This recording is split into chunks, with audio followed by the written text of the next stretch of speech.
Oh. I thought for a second there I was on Rathlos again. I was like, wait a second, oops. No, it's fine. I know I'm gonna make a mistake at some point. Posting your stream on the Rathlos channel? I posted on the wrong one. I'm waiting to do it at some point. People will show if you do. But yeah, but when I put on their hashtag brony. Plus, if I did that, then I wouldn't be doing this. I'd have to change over a Rathlos thing. I thought about doing it, but if I do that, then I'm taking a personality and I'm attaching myself to it, and I don't want to do that. So. Yeah. Or at least I'd change the text to something different. Oh.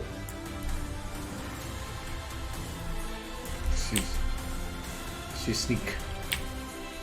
Zoom. To get you. To balance.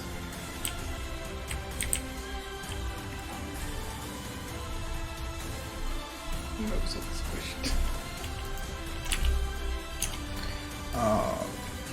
Alright. What point in this am I at? Oh, last time you were fixing the hair. He doesn't blink. He's looking at her butt. He's enthralled. Yeah, because like this whole time he doesn't blink. He kind of sits around, but because I don't know, unless she really is a changeling and is just he knows. He's like natural.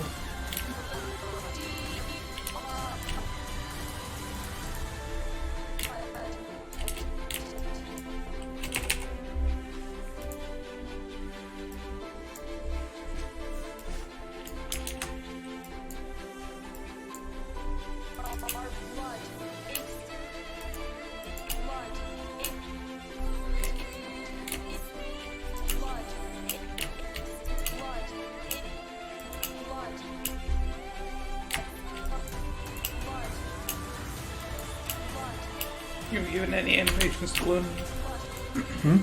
Have you given any animation to Luna yet? no.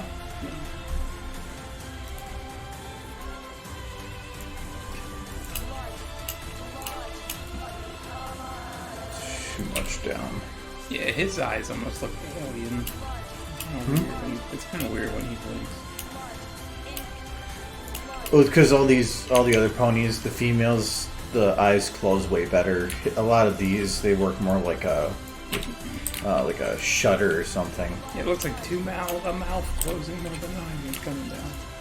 Well, the only other one for his eyes are to do these two. Ugh. And I don't like those. It's even worse. And sometimes they clip in the middle, so you have to like play with them and you have to put a mid flex in the middle to pull the eyelids out further so it doesn't clip. It's the things you do to make certain things work. But another reason not to like the white color. It's more of just the same as how Justain's models are an update of Naka's models are an update of Shadow Squirrel's models. The male models are an update to the original male models, so the flaws that were in there kind of carry forward. They are improved a lot from the original male models, but there is still flaws. I also think that the female eyes are the way that they close is probably because of the shape that the female eyes have, but the males don't have that shape. So I just go with it. A lot of what makes that weird is he needs to, when he blinks, move in some way or another. So it's, even if it's just to bring his head down a little bit. Reminds me of like a newborn baby chick that hasn't opened its eyes yet. That's what it reminds me of.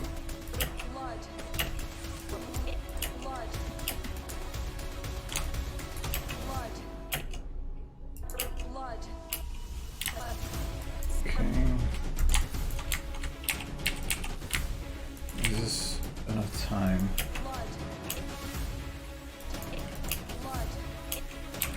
Yeah, that should be fine.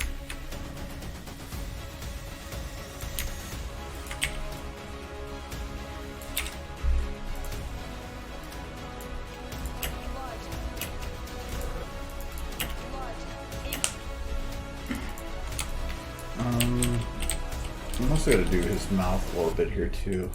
Just gonna...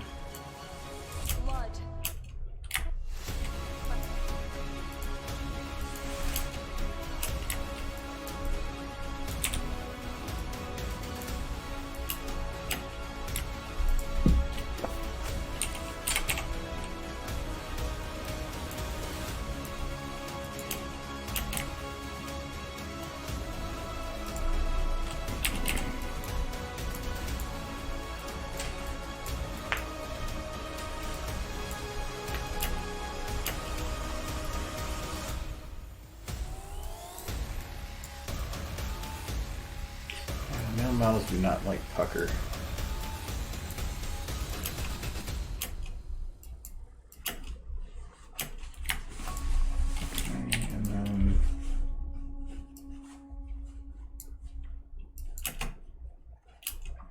And then the head on the male models reminds me too much of like G 3.5. they do what I need them to do. Their faces.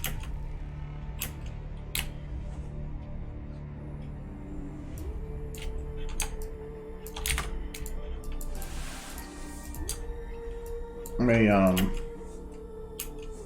standard thing for if somebody blinks and I need to just have them move is have the head dip a little bit, have their head pull a little bit forward, and then have them just open their mouth ever so slightly and pucker at the end of it. His jaw looks lumpy. It's because of pucker. Because square jaw doesn't work well for flexes. So some of these get a little weird on the edges. Yeah, I see that his lips gotten pointy. Because the flexes only work A to B. And when you have a female mouth, A to B from here to here for the pucker is a straight line, which is all the flexes can actually do. But when you have like Celestia and those models, pucker is, if you want to do a straight line, is from here to here. Well, then you're not actually fully closing the mouth. Your pucker is going to leave a large opening at the front. So that's why here, a lot of those models, when they do the pucker, their lips bring in, but it still leaves a wide gap at the front. Making them say ooh is very, very difficult. You would have to like make a multi-stage flex or something. One to bring it forward and another one to bring it in from the side. And that seems very messy and time-consuming for people doing it as a hobby. So we leave it without. Instead, we'll just have them stand back there and be stern. Yes. Looking all weird and alien and whatnot. Not getting boobs. Not getting his nutrition. Clearing out, he looks like he's starved. His lips look dry too for some reason. They're cracking.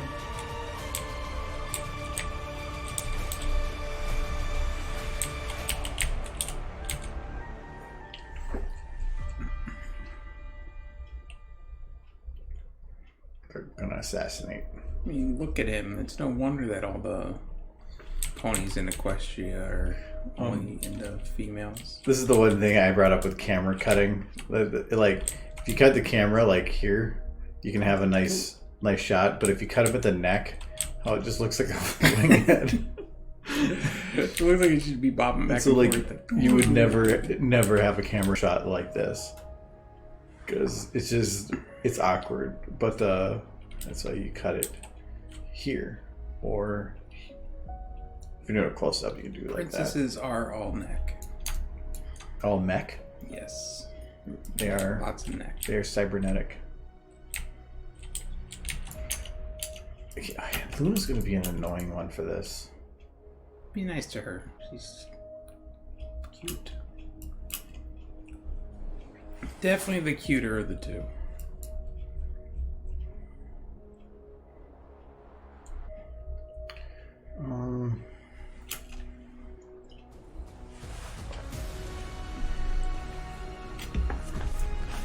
Might need to have them cheering at least a little bit. But Clapping, maybe, yeah. Like, expected clapping. Hold I need to determine what Luna's emotions were to be here. All from conversation.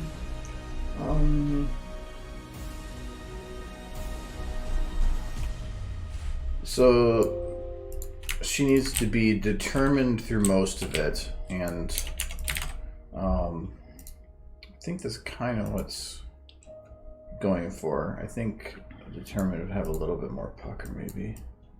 I feel like her eyes would almost be like a little more slanted. Like she's ready to go for determined.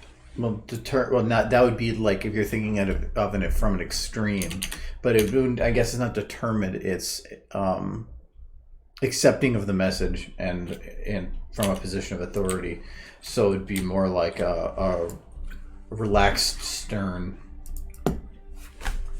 which is basically what she's going for. There's a little bit of angry in there that just kind of gives her a slight scowl. Yeah, that's what the scowl is, I think, what I was looking for. But then when she talks about not change to ensure that pony civilization, not changeling, rules Equestria now and always. So it sounds like for a lot of this, she's good message. Pony civilization, not changeling, rules Equestria now and always. So it sounds like this when she says that pony civilization should rule now and always, that she has an issue with the always part. It's fine if they want to. Equestria, not changeling, rules Equestria now and always. Especially with how the seasons end, because technically it's kind of Equestria has become a hodgepodge of immigrants. Yeah, of different species all living together in harmony. But yeah, so the whole message of ponies are the master race is a little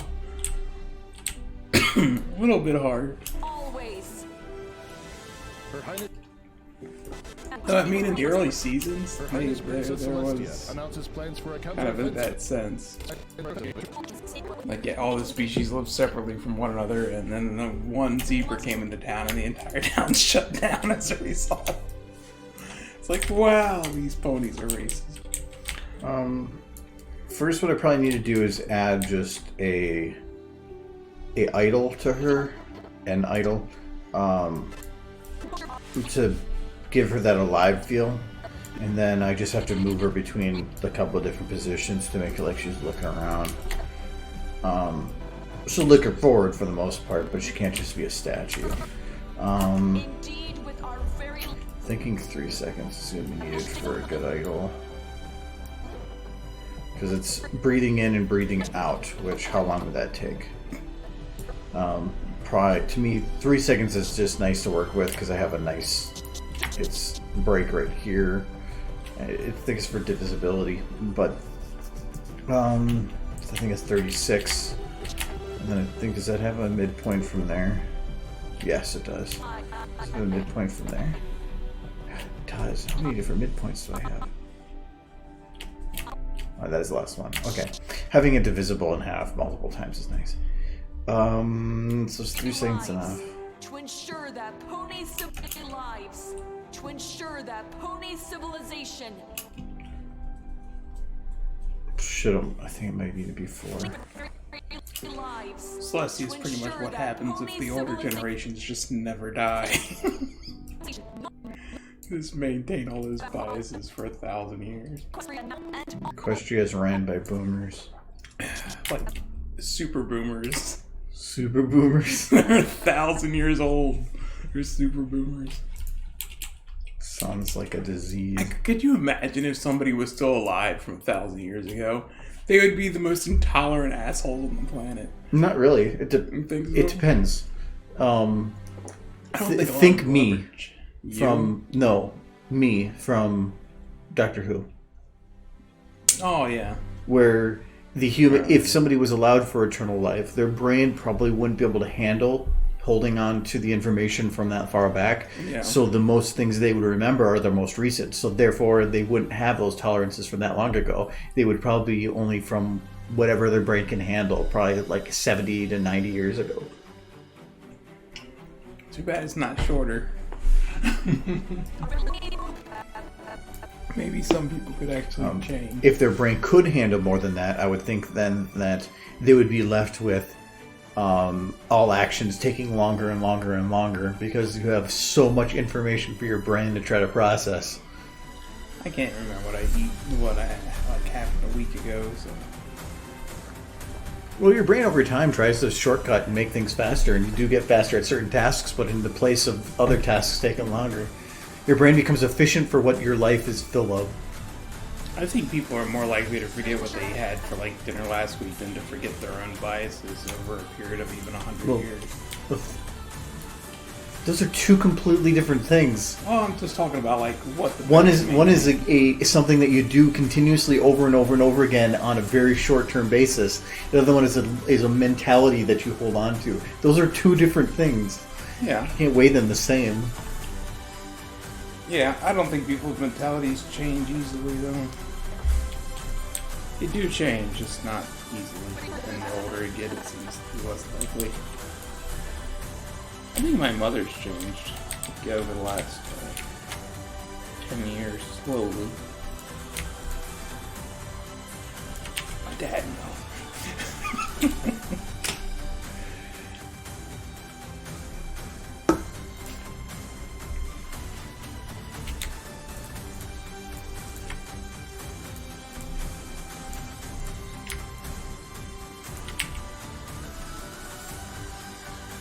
Your head just get bigger. Yeah, because she's scaled. That's what happens when you touch your butt. Her head blows. You just do a boop and just... No, she's scaled, so it is when I locked her, it was breaking the scaling. Actually, it's putting her head back to normal size. Why was her head not normal size? There was a lock in place to get her for positioning, I believe. Her neck was locked, so it was like this. But I had enlarged her a bit. Okay.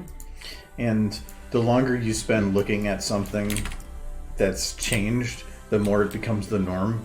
So technically, this is the correct size of her head. It keeps getting bigger. But it's like you ever watched YouTube videos at 1.5 speed? I don't think I've ever done that once. I've done it depending on what it is. I'll watch it at a faster speed, and if you do that for a while, that becomes Hamusta. That becomes like your norm. And then if you go back to normal speed, everybody sounds like retarded. They're just super slow. But no, that's normal speed. Or just now your brain's used to a certain speed.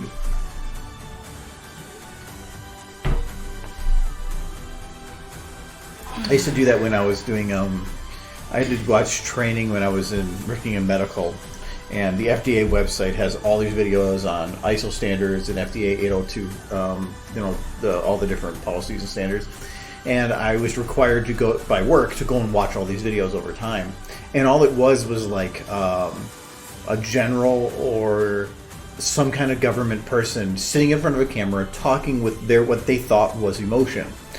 And it was really, really boring because they would talk for 15 minutes, and sometimes with nothing on the screen but them just talking.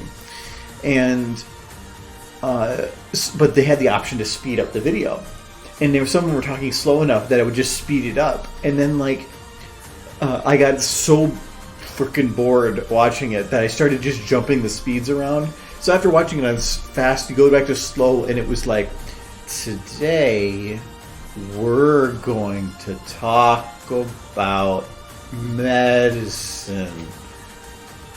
It was so bad. So I started doing it where I would drop it to like half speed, then I would go to double speed, and I would just do it around. So sounds like you were enthralled by these videos.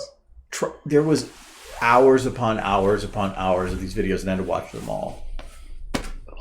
It was so... Oh, I learned some stuff, but I didn't retain much because it was just... Yeah, if it's boring, you're not going to retain it. That's just the way it is. That's why we forget most of what we learn in school. It's because it's boring. Well, no, you can't keep giving somebody interesting information and expect them to remember all of it. School had a lot of stuff. It's not to remember the date that somebody did something. That the important thing is to know that it was a thing and that it happened, and that you can go get the information if you need. I'm just barely maintaining to hold on to how to do division. It's like, no, I don't want to lose that one. I'm barely holding it. 2 divided by 2. You just made my brain overheat. Good job.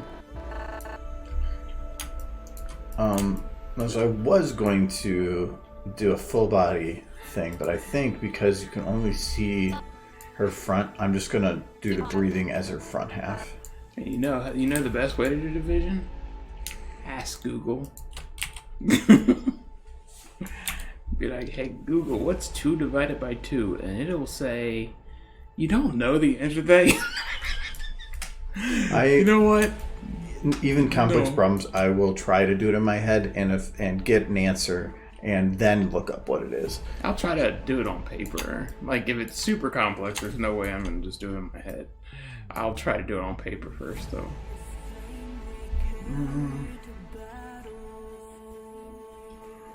Yeah, I was thinking I could probably pull her back a little bit for her breathing, but I'm thinking, I think I will. It'll help.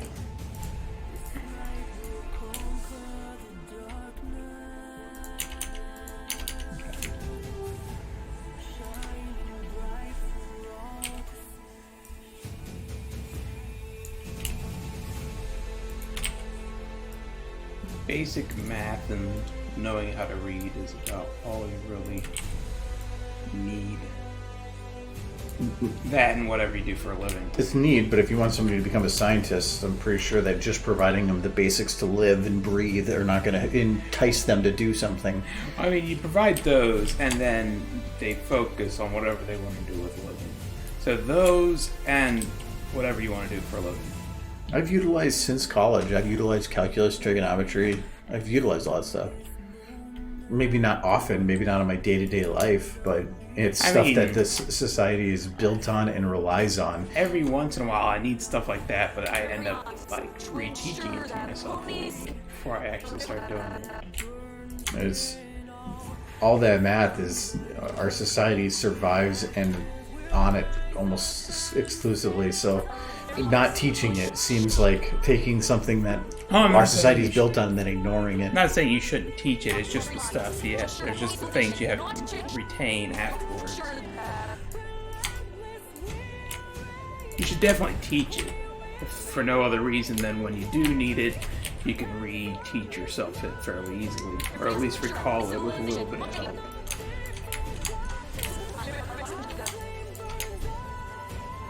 With the minimal amount of help as possible. Because that's the way memories tend to work, at least with me. It's like I'll forget something completely, but then I'll touch up on it, and then some of it I'll just start recalling it.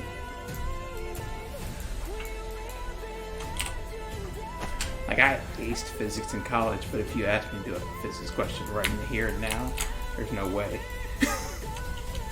I need to touch up. If you know basic math, it's a lot of the physics formulas, at least for what do they call those? For the perfect situation, without like assuming a lot of things, you can do all. They give you the formula, and all the rest is easy. It's just knowing where to get the information and the data. I was so never interested in school when they're like memorizing formulas, because the main thing is to know it exists and how it works. Knowing all the little nuances of it, there's text knowledge for that. You're never gonna remember every formula off the top of your head. No, there's just no way. That's why later, like most colleges and stuff, would be less about providing or less about telling you to remember stuff, and more of you can bring a note card, and then you can still have all your formulas written on it. Yeah. I guarantee anybody who uses those formulas for a living had them written down in an easy, accessible place. The ones that I like, Pythagorean theorem, I know that one, and that one. What's that one? I don't know. You know that one. I didn't say I Pythagorean know that theorem one. is for determining the length of a side of a right angle triangle.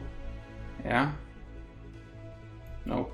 Don't remember it. Haven't had to use it in 15 years. I used it 2 weeks ago.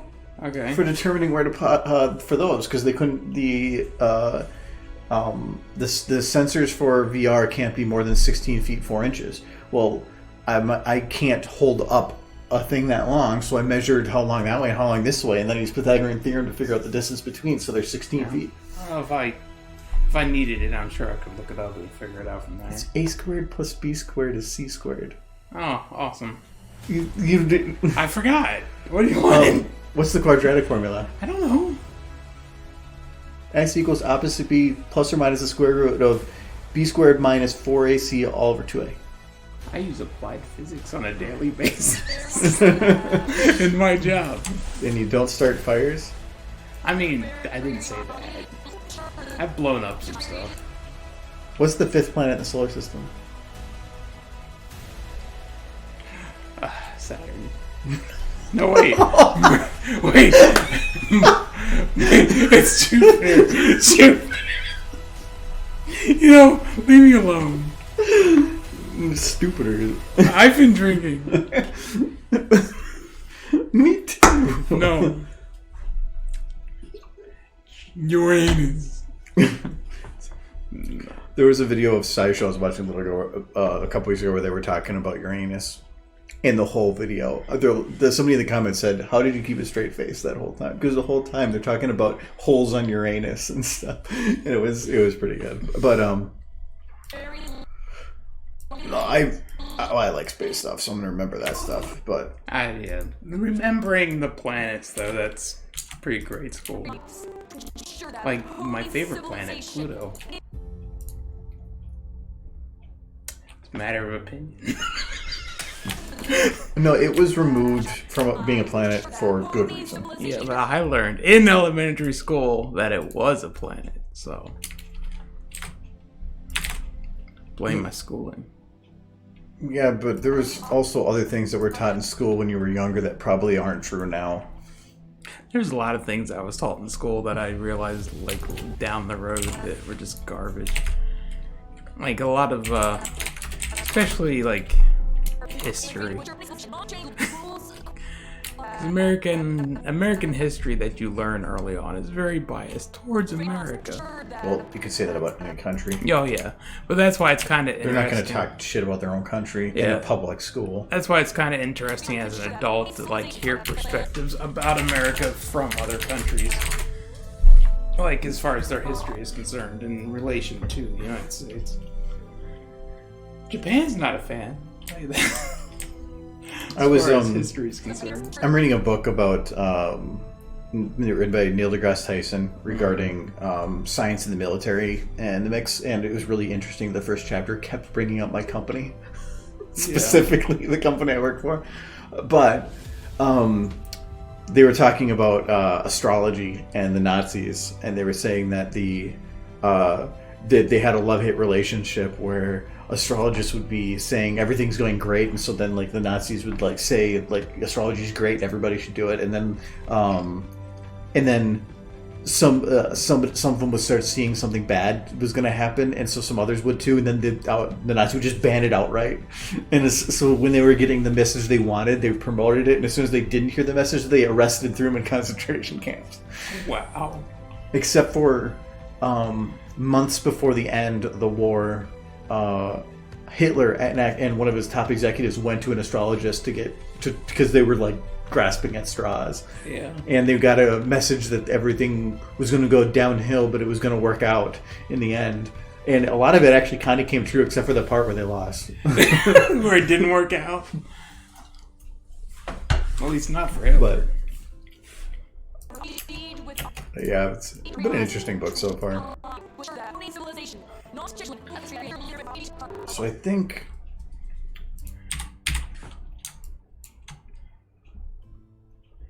Oh, is that all? I always remember that quote from Civ 5 about astrology. which I love. He's like, it's like, I don't believe in such superstitions. Or I'm a Sagittarius. We don't believe in that in astrology or something. We don't believe in superstition. It's nonsense.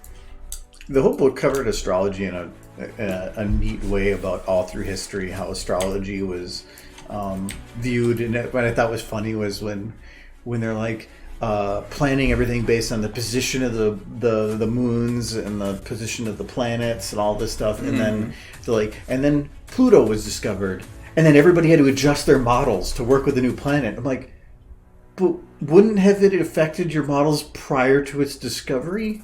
So if you're making adjustments, then you're throwing into question everything you've ever said. Don't think about that part. Yeah, it was interesting how often they kept changing things based on whatever and how they came up with it. And that's how that kind of stuff works, though. I don't want to get too deep into any one thing, but yeah, when you base your reasoning off non-scientific facts, and primarily superstition. But what is science? To them, it was a science. It was about, they were deriving meaning from something. It's just that there's no way that the meaning they were deriving was accurate. But it was science. If you ran multiple tests, and in doing those tests, you kept everything. You had multiple times in a row that things were true. You'd be like, well, this is a causation. When in astrology, you can have it the same thing and have it be correlation, but there's the correlation is not causation, and so people thinking that, well, I guessed that this was going to happen and it did, which means it was true. And it's like, no. There's that one graph I love that showed a comparison of the global heat temperature and the number of pirates in the world. And as the number of pirates went down, the world temperature went up. And they said, well, this is definitely a connection. So all we need is more pirates in the world that will drop the temperature. I mean, we should get on that. And so they were saying where it was a correlation, not causation thing. I think astrology benefits from just being incredibly vague, so that you could derive any meaning you wanted from the result. Now it is. Yeah. Back a long time ago, it was very specific. But they were very good about ignoring the times that were wrong and highlighting the times that were right. Good. Yeah, if you stay vague, you're going to be right more than not. If you read any horoscope, you could find yourself in every one of them. Yeah. So I think that'll work for a breathe. As much as nonsense as it is, and it is nonsense, everybody, even the people who say it's nonsense, still look at the menu at the Chinese restaurant to see which one they are. Just because it's just how ingrained it is. Well, the book was talking that. I mean, I know I'm a Leo. So. Oh, no, I didn't. No, they were talking about how even if you don't believe in it, it's a part of your life. Yeah, because it's very ingrained in culture, even if it is kind of just. I mean, do they still put horoscopes in newspapers? Yeah, I think so. That's still a thing? They're actually saying one of the first times they put horoscopes in newspapers. Do you know what section it was in? What? Financials. Really? Early on, it was horoscopes came about, and astrology came about as a way of tying money and the way to make money off of how the stars are positioned. Where they were saying, and if enough people believed it, people would all invest in the same thing. The astrology is about knowing, and money is about power, and the two together are needed.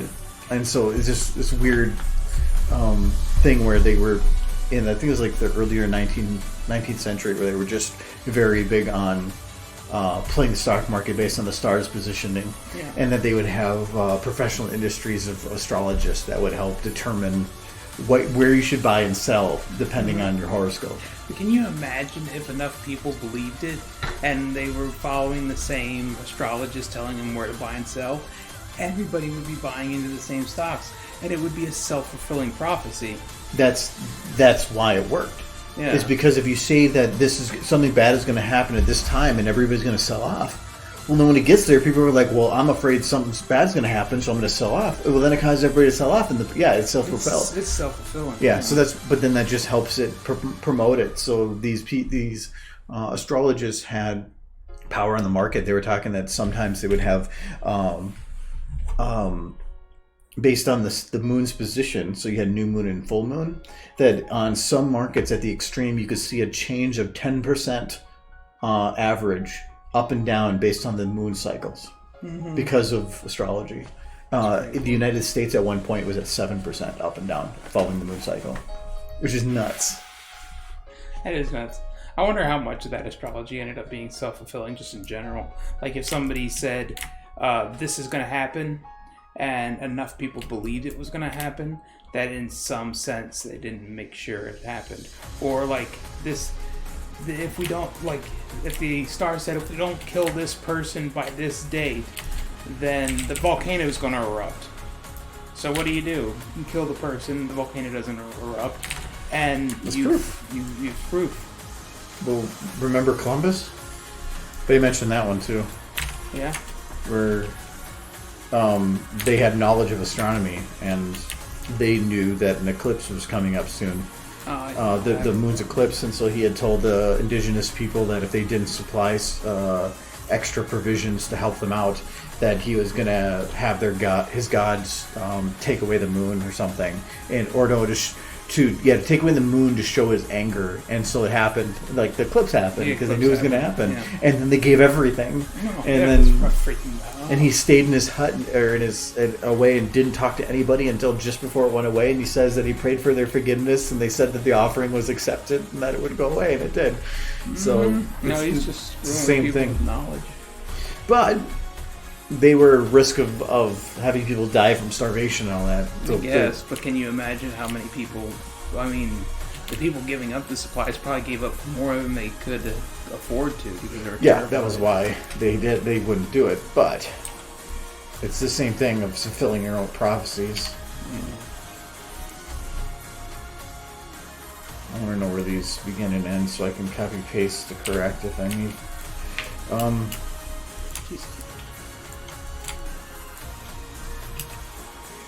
Okay. So, what is she saying here?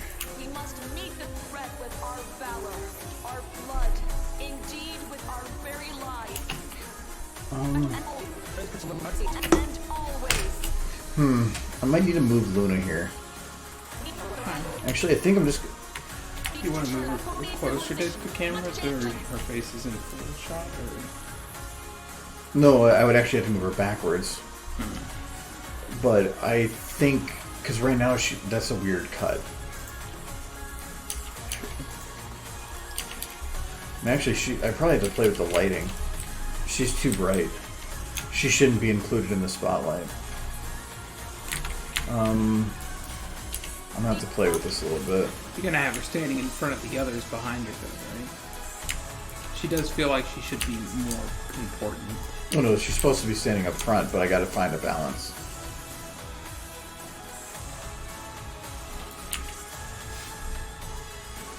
So there, she's still visible there.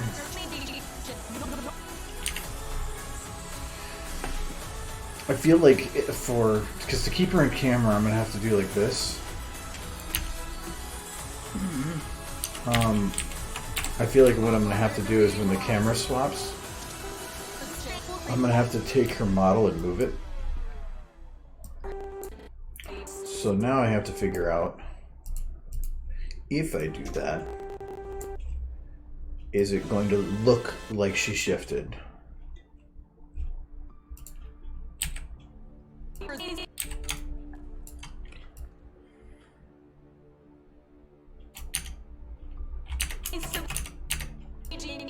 With our very lives, to ensure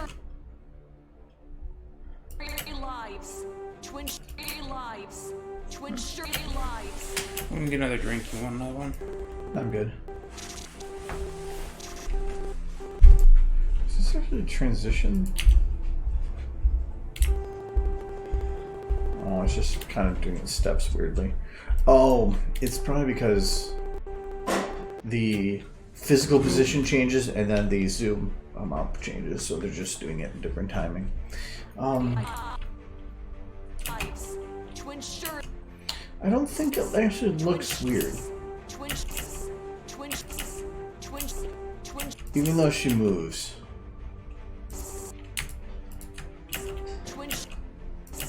To ensure that pony civilization. And actually, when it jumps forward.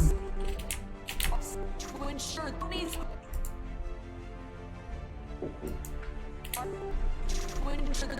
It's off center. Pony civilization. But I think if I center it, it's going to even put her more off. I think that was kind of the purpose for it being that way.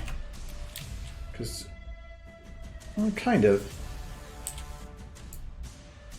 Lives to ensure that pony civilization, not changeling, rules Equestria now and always. Very lives. Very lives. Very lives to ensure that pony civilization, not changeling,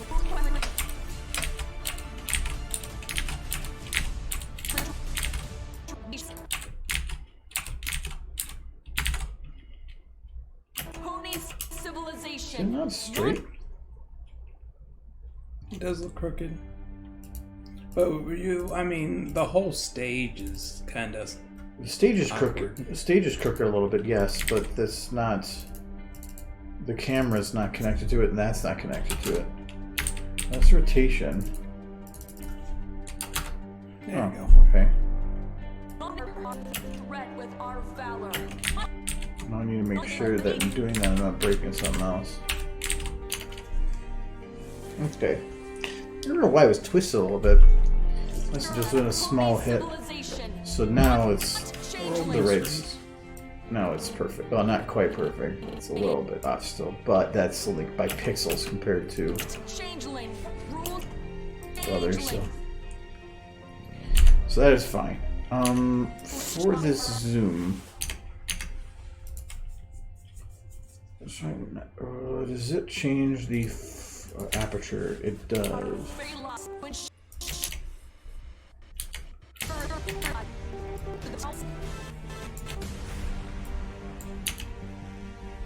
Rules Equestria now. Yeah, I'll do that. I need to drop Luna's brightness.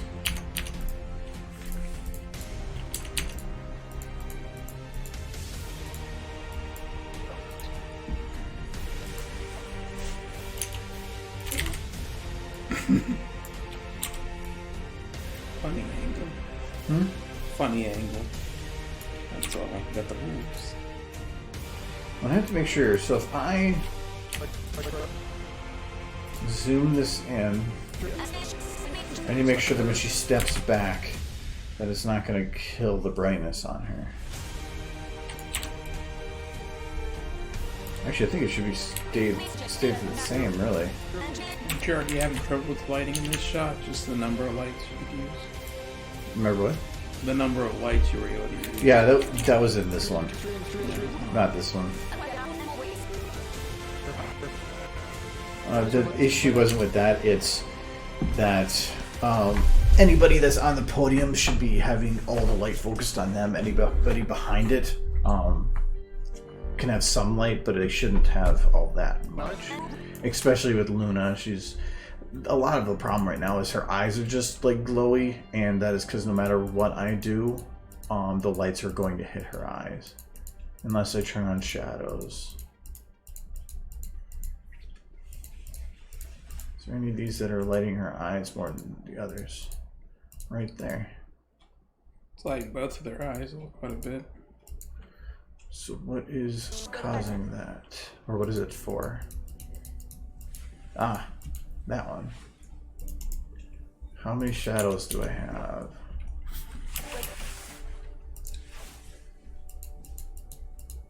That one's very specific. This one, wait.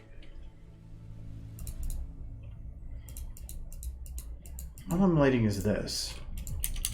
Why is it so big?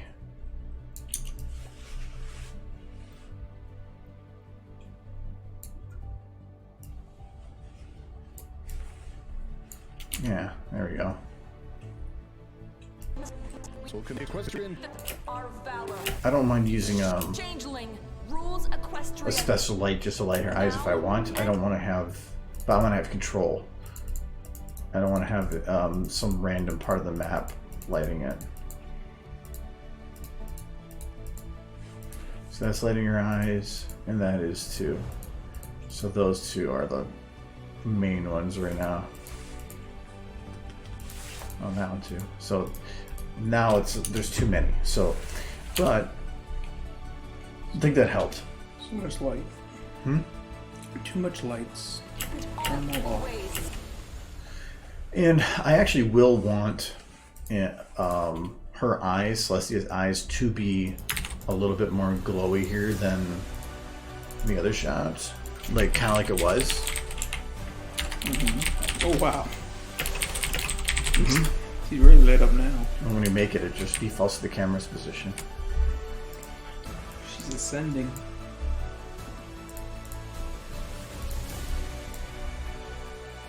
Celestia, you're under arrest.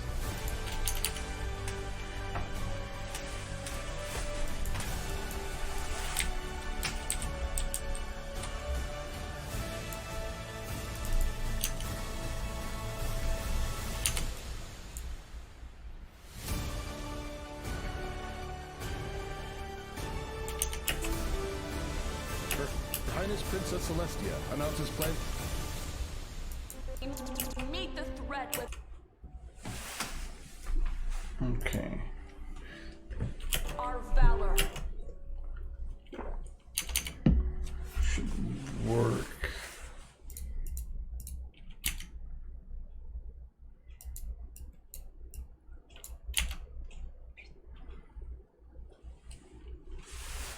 Yeah, I'm gonna bring in these values to the other cameras too. It's a rough estimate of what I used to use, but With our very lives. that helps reduce those shadows on them. Makes it look a little cleaner and more cartoonish. Our very sure that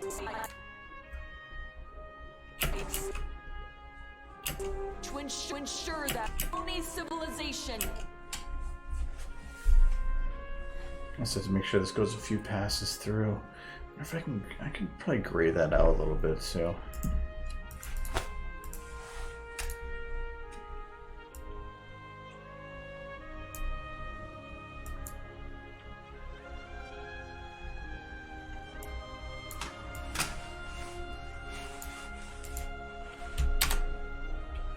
Oh, okay, that's why I'm like, this isn't showing.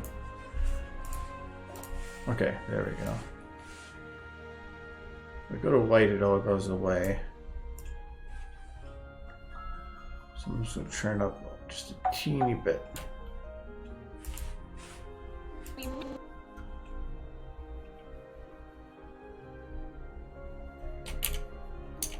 A little less. We're going 19, 19, 19. Oh, she's using camera 2.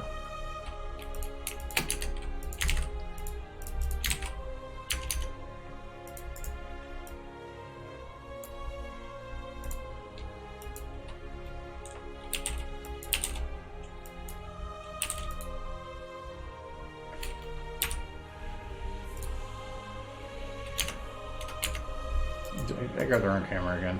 Just set it to, and then I grabbed it. The one you just leveled out.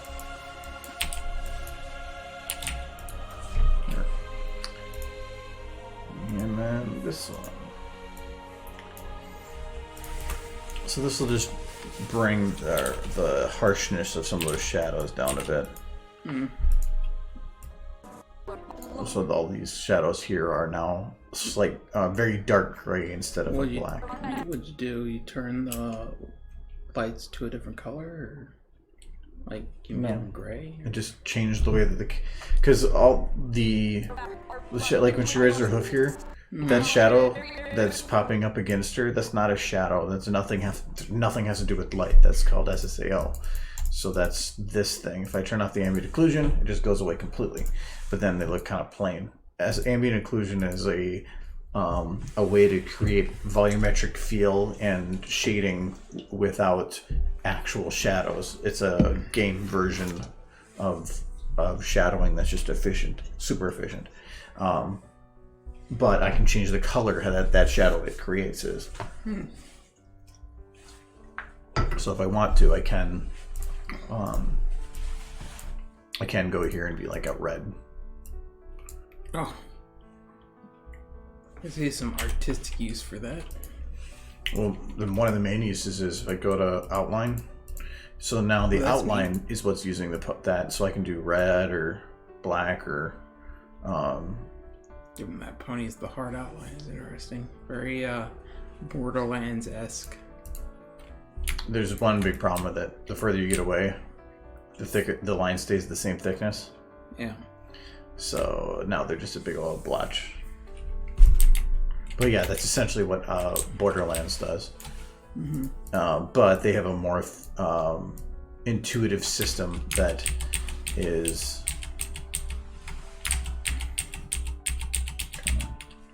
What should change back? It's gonna have the lines forever. But if you actually go into the settings of Borderlands and you tell it to, see now I think it's glitched. There you go. We still got red shadows. There we go. If you go into the Borderlands settings and you turn off the outlines, it actually makes it run much more efficiently. Like you can have a fairly significant increase in frame rate, but then everything feels really bland and plain because it doesn't feel like a cartoon cutout or anything anymore. It just feels like a low poly textures or low resolution textures. Yeah, Borderlands has never been exactly known for its realism. It was supposed to be. The original idea for it was going to be very ultra realistic, and then they decided last minute to change it to that cartoon feel. Yeah. But then all the textures on everything are built to have a cartoon cutout feel.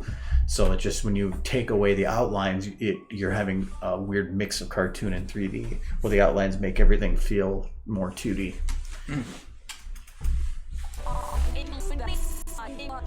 Okay, so I like the shading a little bit more there. And Luna works better. The only thing I don't like is that her motion here is going to make working with her hard.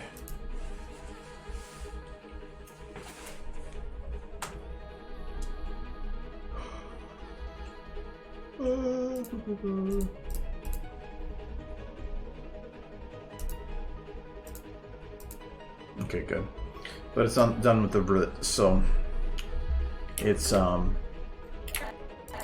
something that I can, at least right now, just keep her in her original position. And I can just shift her to move when I need her to. I don't actually need the stage.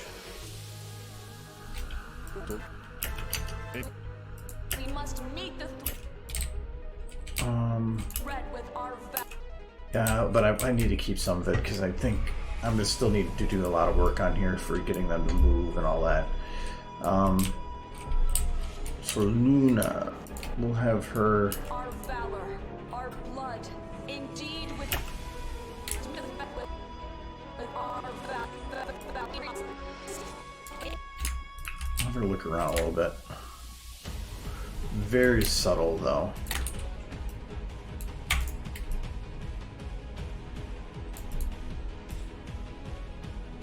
Very subtle. With our valor.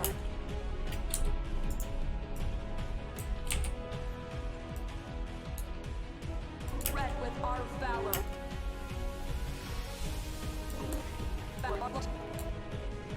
Blood, indeed.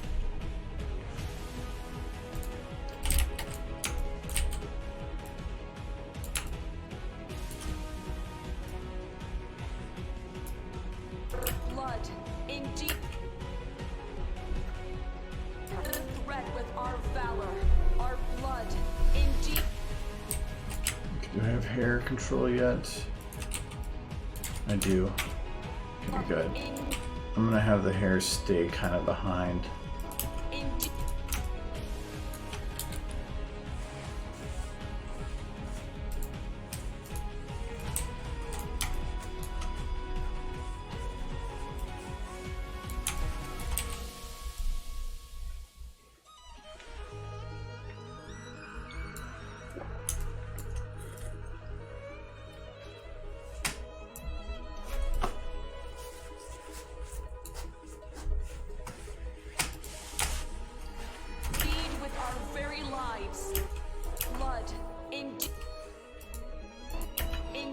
There, her hair barely moves now.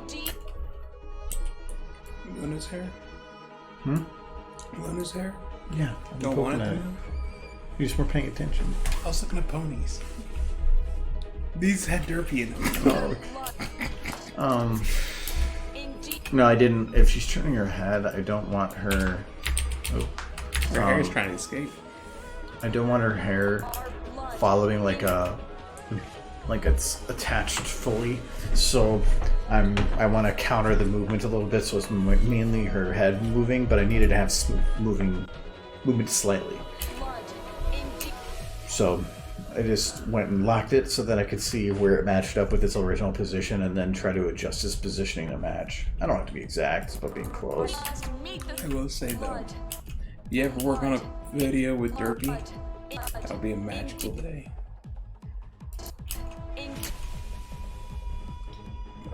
I've made videos with Derpy. Yes, but I wasn't sitting here. If anything, Derpy is probably one character I've had in videos more than anybody else. Mm-hmm. So, because she's fun to be able to just do stupid things because she's stupid. No, because she's the best one. Isn't that right, everybody watching? I agree. I can feel it. 5 people. No. Derpy. Why do you still have that? Because why not? Look how happy she is. She's so cute, though. You just want to boop that nose before it burns into a cinder. I still have that too. Well, that's game pending. I gotta change that game on. pending. It used to say Derpy. No. On. Oh yes, Luna Well, is that's best the moon image. pony Well, because she's maybe the I change only this. moon pony. What other moon ponies are there? Oh, there we go.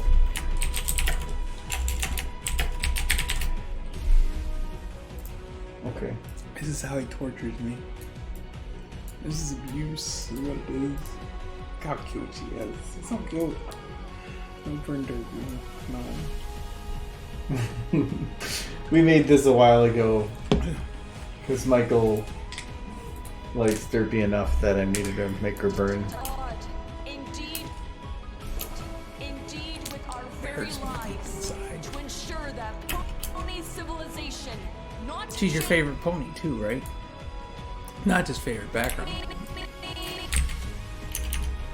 We should use these for this. I mean, look at her. How can you not love that pony? Luna is the only moon pony. Yeah, that's what I was like. I was It's a narrow field of one. I am my parents' favorite second born son. there was a rock on the moon that gave us a close second. There's probably other moon ponies, but we don't know about any of them. Leslie has just been chucking them up there by the dozens. Luna wasn't the first. There's a whole moon colony. She's got like 5 sisters that are still stuck up there. civilization, not changeling. She's kind of a monster. Rules Equestria now and Hi, I'm Celeste. Her Highness Princess rules Equestria now. Okay, now I'm gonna have Luna look up at Celestia because I don't want to have her swing her head suddenly to look up at her when she says something she doesn't like. Kind of just but I want to have her relax her jaw, maybe. I want to have her change her expression slightly. If she twists really fast, then she takes attention. Right now, it's just about having her just kind of relax your jaw and kind of be like, "What did you just say?" Don't agree with it, but I'm going to maintain. But then when Celestia steps back, Luna can take attention because Celestia is just standing there. There's no need for maintaining it on anybody. You want to convey that she has issue with something Celestia just said, but without her like drawing the eyes too much. So you kind of do want people to notice it. It's a subtlety. I want her to notice that she's took exception. Spider. Oh yeah, she needs to look up because Celestia's taller than that. Isn't.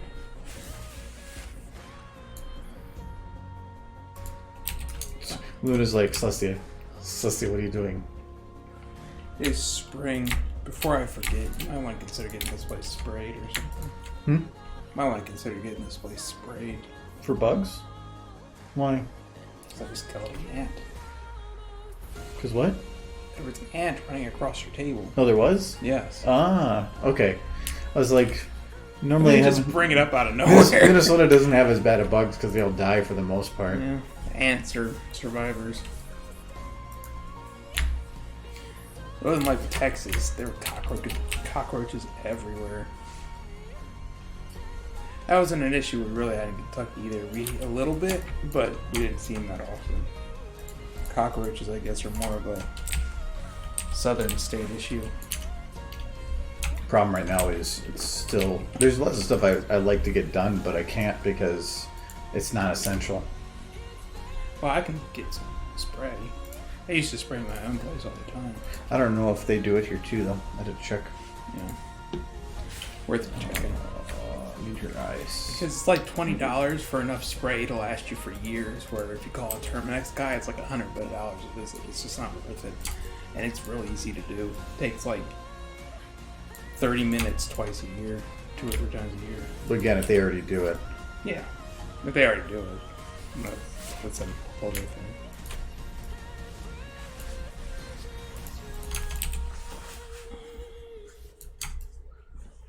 Okay, does that at least feel like she's looking at Celestia? Looks like she's looking at her, but really strangely.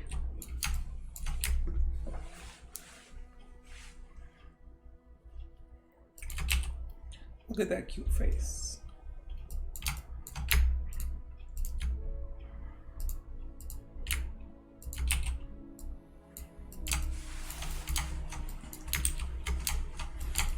Luna's like the self-aware one who's just like, what the heck did you just say?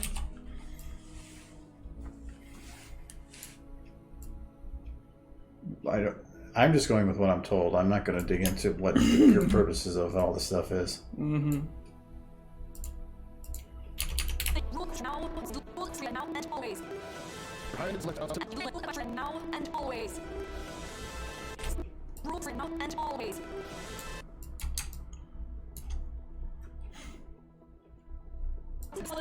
Not changeling. Rules Equestria now.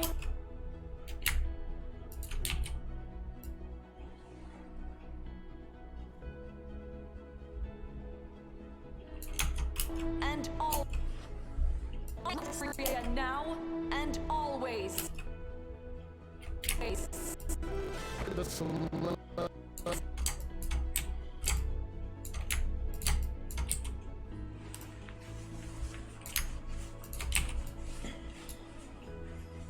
Let's use your favorite sun pony. Well, there you go. Well, there are other ones though. Sunset. Sunburst.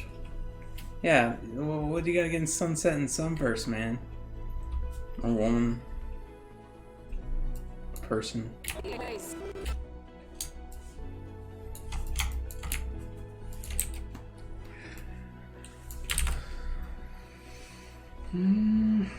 I want to have her pull back a little bit. She's visible in the next shot, so if I do, I have to. I had to think of. There is one other moon pony, I guess. Trixie's last name is Luna Moon. Wait, Like it's just like I want to name She's an ancient love, or family line is an ancient love child of Luna. Luna. Trixie Luna Moon.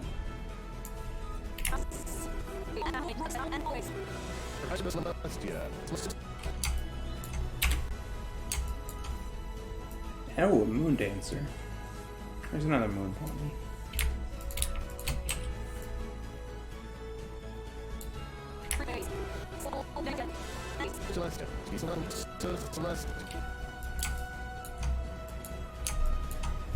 Celestia.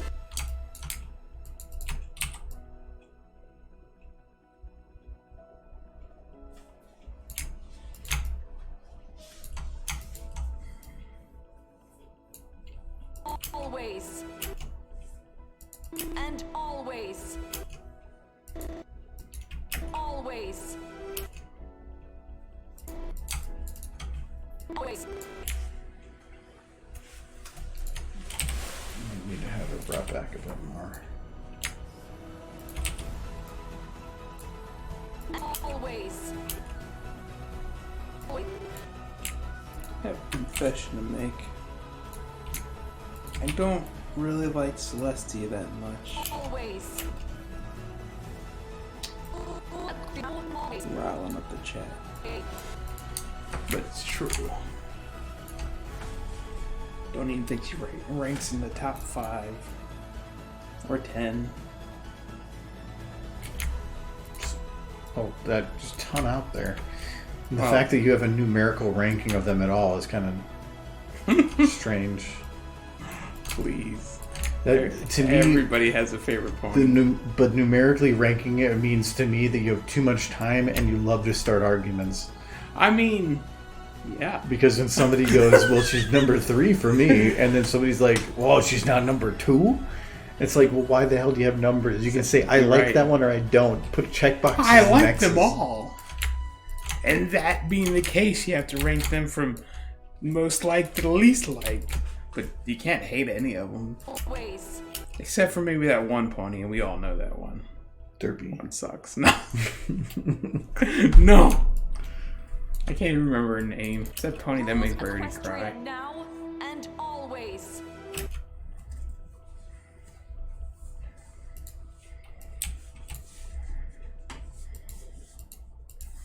It's like how parents always have their least favorite child.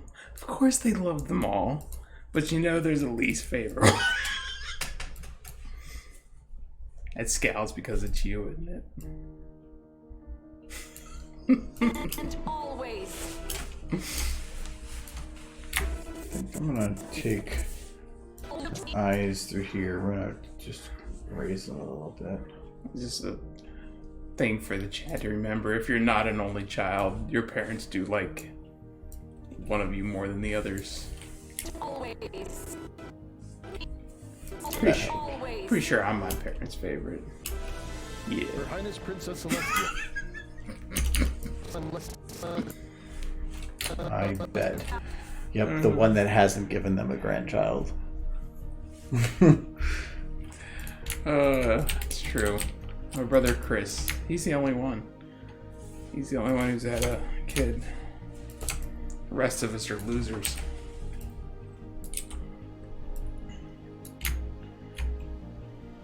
Celestia.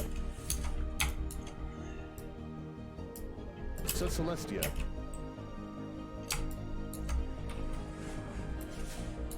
That horse. Her feet are all bent. I'm working on it. Animation is steps of work, and you see the first step and go, what is wrong? What have you done? You've played with your feet. I can't just hit a button and have it moved exactly how I want it Look, to. it's like 3 buttons and the whole thing's done. What's taking you so long? I said, what's taking you so long? It's like 3 buttons and boom, an animation. That is the general consensus, yes. You should have one of these like every other day, man. I played Windows Movie, or what was that game? There's like a game you can make your own little movies in for a while. It was just SFM? No, it was This solo game with all pre-rendered scenes you could just essentially just mash together. It's like Movie Maker or something. I think I know what you're talking about because I think I've used it. Princess Celestia. It was neat for a little while because there was actually a website dedicated to just loading up the videos and making them, and everybody would comment on each other's videos. That's SFM. Yes, but these were super easy. You could make one in like a half hour. Princess Celestia. I could too. Yeah. Just as awful, I'm sure. As compared to my normal? As compared to your normal, yes. You made something in a half hour. I mean, the internet would probably be just thrilled if you just pumped out like 30-minute mini things I thought about it. every other day. I thought about that was originally what I wanted to do like a year and a half ago, was I wanted to start popping out videos every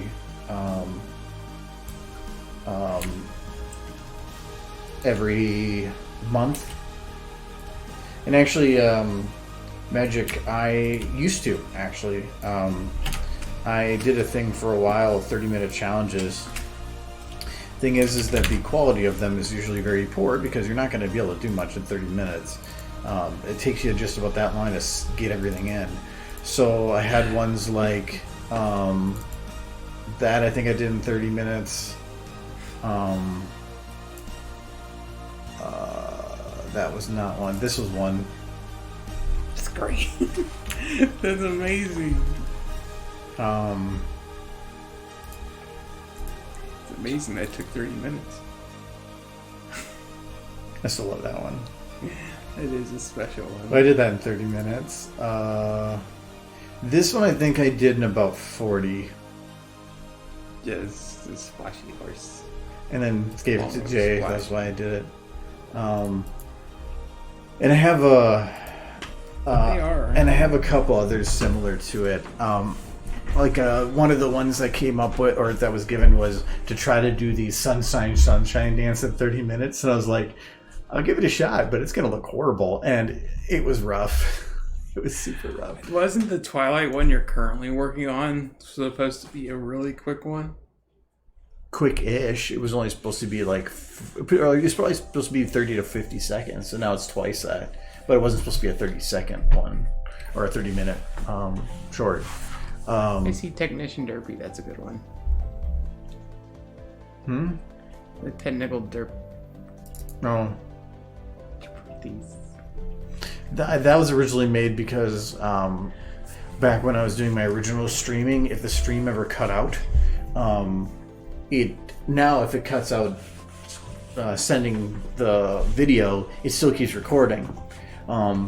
But before, it would make a whole separate video file, so it would have to merge the two together. And it was annoying, so anytime for a little while, I would put that on there. So I'd put that there with like a beep, and it'd be like, okay, well, that was weird. And just because otherwise I'd merge the two, and it'd be a weird skip. So, and then I used that to make the offline picture. Because you know Derpy's the pony who would fix it. Yes. Yes. But when the stream's offline, that's the same thing I use. It's just her looking out to the side and it says offline or something. Wait, oh. You got that, the edit. Is that a weird spot? Yes. She's the headless horse. Her Highness Princess Celestia.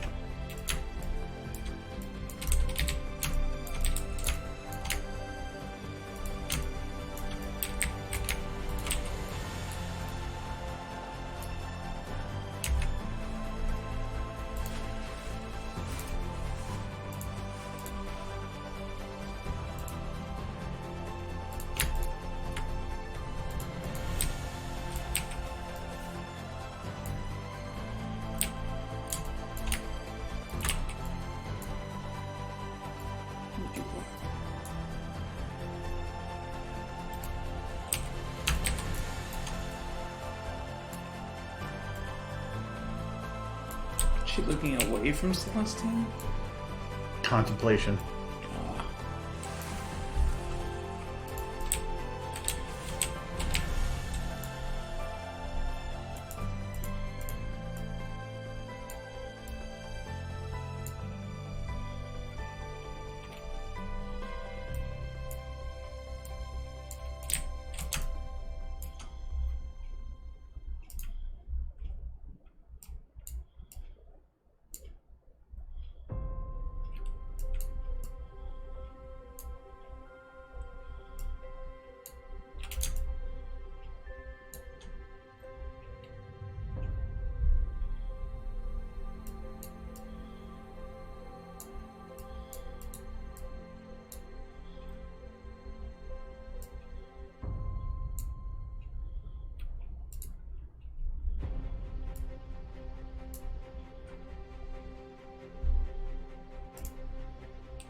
Princess Celestia.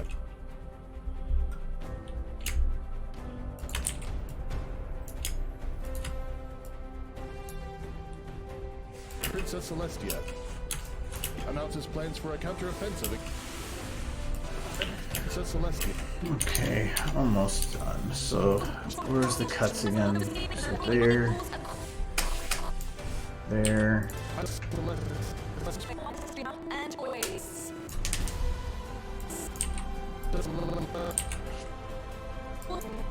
Rules Equestria now. Rules Equestria now. Okay, and then gotta fix that main. What to do with that main? I don't know if it's getting its put back in its other position again. So.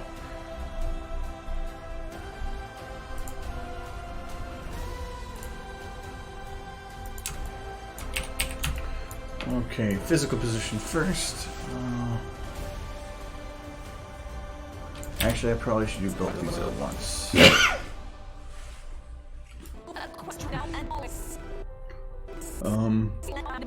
No. She moves her head back, that would be weird. I want her to bite her mane. I just want her to reach him. No. That ponytail. I want her to reach up and just bite it. Why? I don't know, I just want her to. I have this drive in me that wants to see it happen. Those are close enough. It's all waving up in her face. There. Rules Equestria. Okay, so it's about the same. But now I'm gonna pull that in and pull that in. Rules Equestria. Not changeling. Rules Equestria now and always. Oh, look at you. Changeling.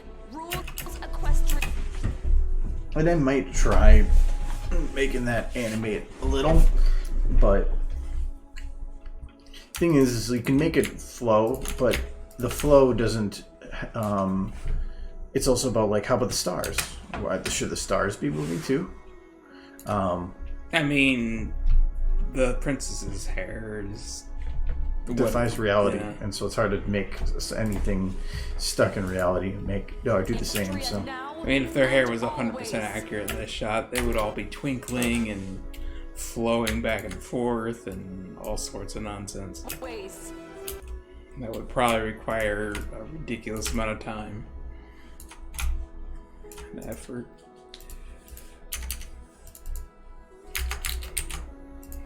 Her Highness Princess Celestia announces plans for a counteroffensive against the Hive. Source of the changing This invasion. Perry Bunch being out there still makes me happy. Just being like, yay! she'll eventually be replaced by the mob. I still just kind of want her in the crowd, just like with a bottle of booze. Just have her in the Kinda middle and be slouch like, play Wonderwall. Yes. She'd just be like, "Ooh, play Freebird." Just be like, no. Yeah, kill them all. It's like just everybody else gets up to clap, and she just gets up and immediately falls on her face. Just punches the guy next to her and then just falls over. Even better. Always. Her Highness Princess Celestia announces Might have to change her positioning a little bit. Oh no, I was already going to do that. That's for Luna. I just have to play it off of the assumption that she is going to move. So I'm going to see if I can go with what it is now. I cannot... And normally when I keyframe, I'm able to shift and move things. I can't do this now because I did it on top of animation, so I have to hope that the timing works. Otherwise I have to speed up and slow down her actual, like, idle, which can work.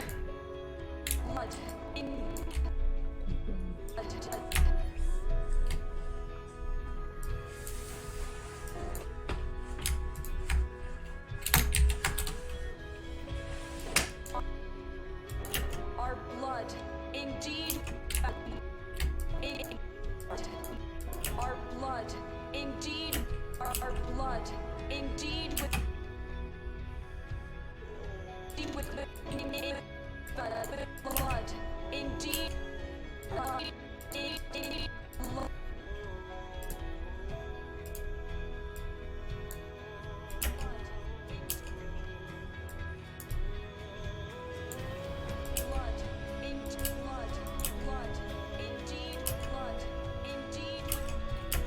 That's fine. to ensure that pony civilization,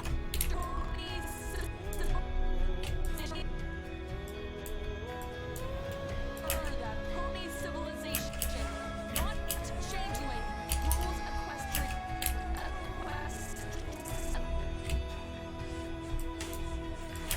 equestrian. Rules equestrian. Now. Rules equestrian. Rules equestrian now and always. Always. Always. Good stuff. Always. Always. Her Highness Princess Celestia. Princess Celestia. Announce. Princess Celestia announces. Princess Celestia announces. Princess Celestia announces. Princess Celestia announces. Princess Celestia announces. Princess Celestia. Princess Celestia announces plans.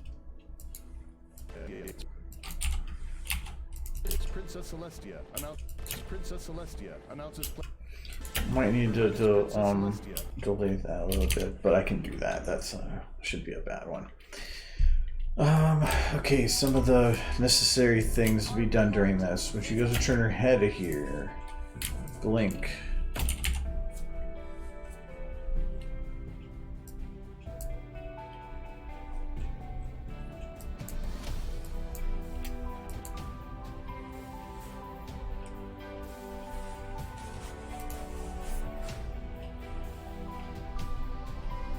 Okay, just your legs were locked. Good. I want to make sure I didn't accidentally forget about something else.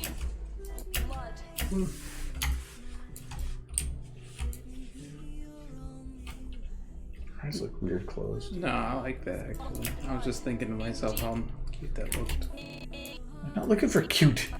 They're always cute. Oh, if you're not looking for cute, They're you're always animating cute? the wrong. Yes. Do you want me to change that? I know you will, because you're evil. You'll smash in their noses or something. No. Why? It's like I point out that they're cute and you immediately Is that cute? commit body horror. Why? Why must you do this? Why can't you just accept their cuteness? No. This is what he does to ponies. He tortures them. Commits body horror. When Michael says he likes something, the first thing you should do... The first instinct you have is like, I'm going to destroy it. I will take away the things that make him happy. Hey. Hey, Zippity. I am working on a bit of animation for Prince Whatever. So it's Starship Troopers. I wouldn't call it a... It's part of something larger, so it's a parody of the scene, but it's not a parody from the actual show. It's just utilizing that scene in a different aspect. So, I've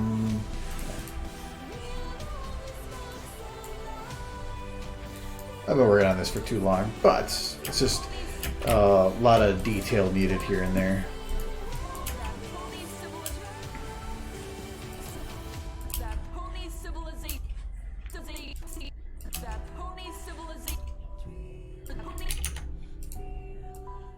They the only pony whose eyes look weird closed or shining.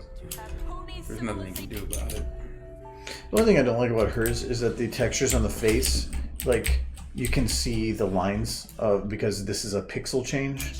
I mean, and it's trying to adjust for the difference. That's the only thing that I have an issue with. It's always kind of actually like makeup, so makeup's never perfect. But when it blinks, yeah, it just stretches those edges more. Yeah.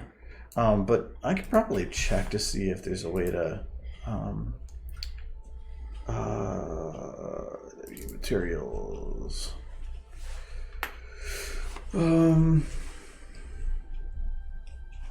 Models. I can't remember if this is a VJ or VN. Big cute horse.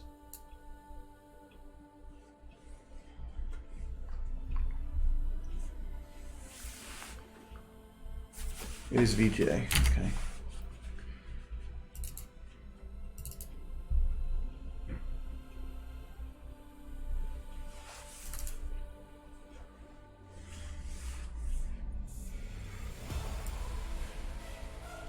Yeah, those edges are pretty sharp. Kind of look like haphazardly put on. It's probably following the vertices when he made it. So it's the same thing like here. It's like here it's going to be a flatter line. Oh no, that looks like a flatter line because that's his eyelash or her eyelash. So I mean, this kind of feels like a rabbit hole. You might be going down a little bit if you try changing it. no, actually the main way to fix it is easy-ish. So like this right here is probably this right here. But it's just being brought to an extreme look. Really all this would be is just bring it into photo editing software and just smooth the edges. Or make it blend better. I think that's why I see it. Because if you see how thin this yellow or this part is, the coloration, but then when she closes her eyes, how far it has to stretch. It's stretching everything up here too. So I'd have to actually show the flexes to know for sure.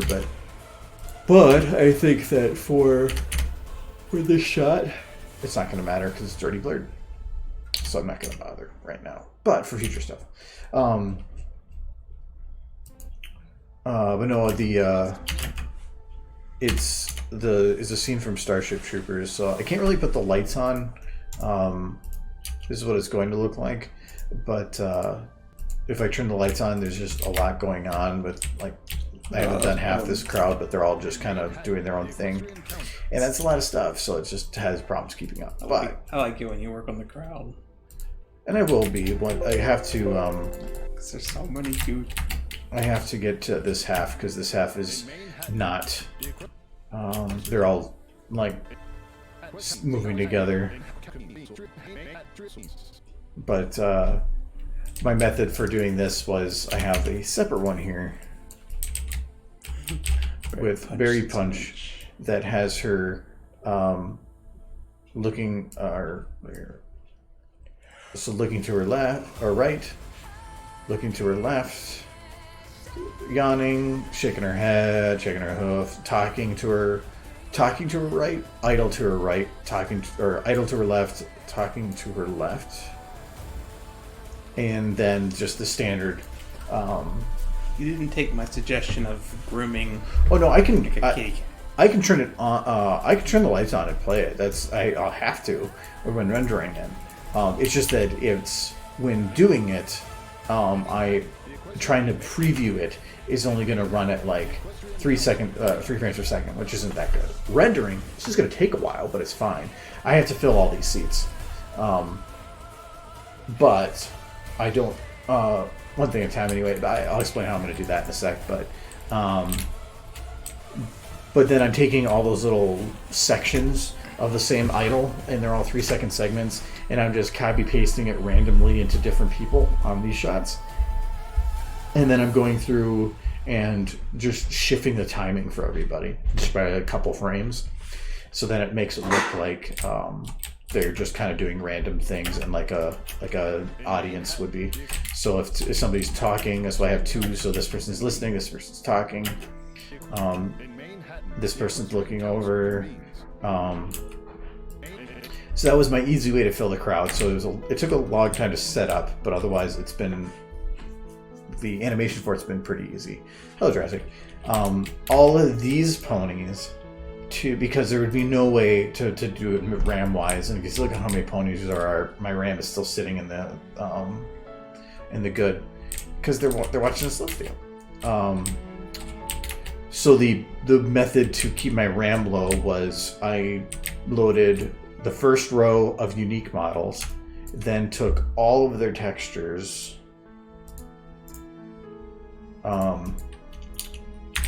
Save it quick. And replace all of their textures with a white base, so that all of them are essentially the same cutie mark. So they have fish and they have cheese. And then I use the color command to override the colors. So I have 7 models with 2 unique body hair textures, and then made that into 21 unique colored models, but they're still only eating up as much RAM as 6 models with 2 body textures.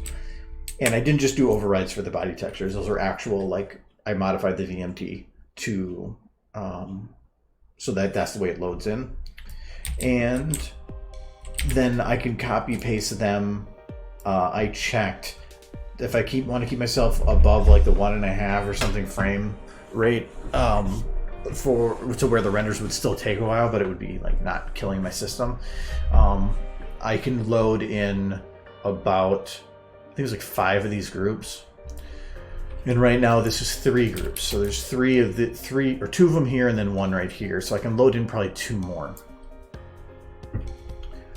So yeah, the way that the pieces are copy pasted into here, well, they're all similar. They're all using the same bits. It's all the animation is going to be spread out enough that at different times that if you really looked at it, you're going to see things going the same. But it's the same reason why, like, if you play Borderlands 3, they have a lot of times where they'll have an audience of like 1,000 people out there, and they're all 3D models, but they're all doing the same animation just at different times. And it gives the illusion when you have the entire mass of everything there, like it is individual or unique things, or just a large group of things. So if I were to do these as unique models, no. I would not. I think I did a test once before, and I was able to load 300 Lyra models, and it was fine. But as soon as I hit like a couple dozen unique models of each individual pony, then I was already hitting RAM issues. And it depends. Like, all these ones I'm using are older VN models, so they're not as high as compared to like the Geostain models in terms of vertices. If you're going to make them really far away, you can even load the KP Shadow Scroll models from a while back, because that's even less memory usage. But I'm not intending to fully fill every seat for the render. The intent is to fill sections and then render it out, and then in post mix them together. So like right now these are 2 groups. If I did 2 more groups, I'd be able to pretty easily, and actually this group's can be evolved, so I could probably fill in this seed range and maybe the one behind it. I really would prefer to be able to get the one behind it in there. If I do, then I render, say, these 4 rows. Then I do the full render, but even before I do that, I'm going to probably make a separate save file of it, but even before starting the renders. Then I will take these 3 front rows and move all of these ponies back into these back 3 rows, and then probably add some or whatever I need to do, but keep this middle row the same. Then I render it again, and I do that probably then 1 more time for any that I have lingering in the back. Then in post, I can overlap the 2 on top of each other and mask through this area right here over where those ponies are. I have to do that because there's going to be, because of the lighting, shadows are going to be cast farther back, so I have to allow 1 fade range because of the shadows. So I just mask in that area, on top of each other to show the two areas both in the shot. And I do that however many times I need to make it work. From a technical standpoint, it will 100% work. There's no like, maybe it'll work, maybe it won't. The only difficulty I can have is if I push it too much to put too many in one shot. Because from the system's perspective, it might be too much to where the render will never finish. Like some kind of error pops up along the way. I don't care if it takes 8 hours to render. I mean, this is only a 4-second shot, so I don't care if it takes 8 hours to do it. How long the render takes doesn't matter. But if I only do these 3 rows, then this has to be the crossover range, and then I would have to do the next one of these 2 rows. This whole area would be like 4 renders, and I'm trying to get it down to 3. And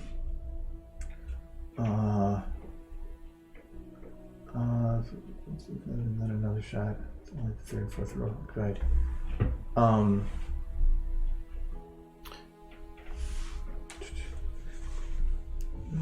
Another shot. Yeah, that's essentially what I'm saying, but I have to have a crossover area. So if I only load these 2, and then the next one, I get rid of them, and then I only do these 2, I can't use this range in between for the merger range, because with the lights on, their shadows are cast in this range right here. So if I remove the audience, you can see that it changes the way that the shadow is cast right here. So if I get rid of them when I'm masking it, I mean, I guess I could just say that their shadow isn't there. I mean, I guess I could almost do that. It's just, if it doesn't work out, it's a lot of renders spent without. So I would prefer to have a crossover. But really, I guess I could just say screw it and ignore the shadow. Because if you really look at it, the chairs make up most of this shadow. There's a little bit that comes through the chair in the middle there, but when you do the mask, you just feather it. So the mask isn't a flat line. That's mask. It has a little bit of a crossover. I could maybe do that, because if I do that, then there's a lot less worries. It's a crossover ranges that are going to be difficult. But from technical standpoint, no matter which way it goes, that's the only solution I can think of that'll work without having memory crashing issues. So, but I know I can fill at least one more row, because these ponies right here there's like 21, if I think so. If I think right, yeah, there's 21, and it's 8, 16. So this is 21 right here. So really, if I just load in 9 more ponies, I can fill 3 rows. The only reason that those other ponies are there is because I was mixing up the coloration of all these just throughout, and this is my grouping so that I can copy paste that whole group and then grab all from that group to ensure that I have the full set and that they all feel like they're random. Agent, I kind of brought it up. We did it in the test once before, where it kind of called it the Lyra test.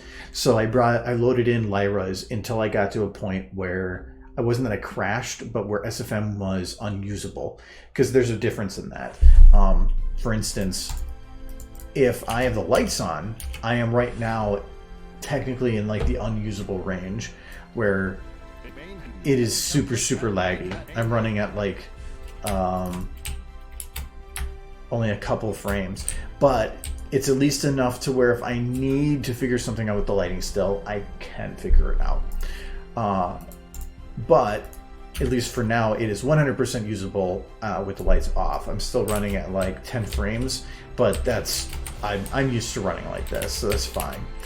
One more group of those loaded, and then I'll probably hit that limit. So when I was doing the Lyra thing, I loaded I think about 300 models, and right now for this group, for what I have on the screen, this is this would be a little different because of how they work, and because it's a mix of models and memory usage. But yeah, I think it was like 300 Lyras, and then I animated them all, and it actually still worked. But then if you do unique models, you're looking at a lot less than this. On the screen right now, in terms of unique pony models loaded, you're looking at 7, 8, 9, 10, 11, 12, 14, which isn't that much. That's getting up there, and I wouldn't want to go much more than that for unique, but that's still not that bad.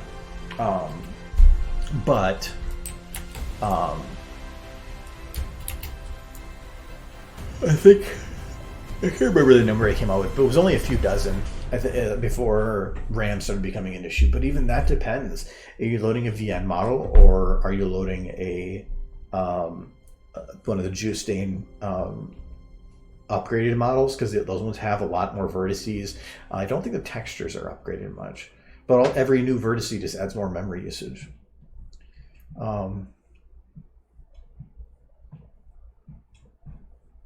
heard it glue in the dark though, the Cyberpunk box. Am I excited for SFM 2? Yes and no. So SFM 2 kind of already exists. It works for Dota, and it has and it uses Source 2, at least an earlier version of it. And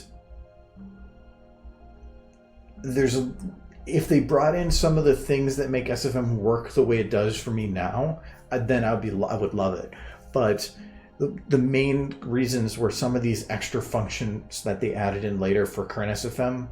I don't know. We'll have to see if they ever upgrade it. I don't see them updating SFM anymore, but you never know.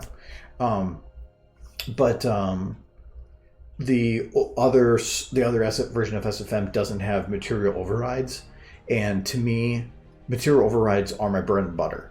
A lot of what makes this work, actually the only reason that I'm able to do this is because of overrides. Each of the texture models are done in the VMT edits, but each of those to get their unique color only work because I use material overrides. And the material overrides let me do texture changes to an individual model within a scene. Well, without it, I have to do it to the raw file, which changes every instance of that model on this file and any other save file I have when I load it, which is just annoying. Overrides are super, super powerful.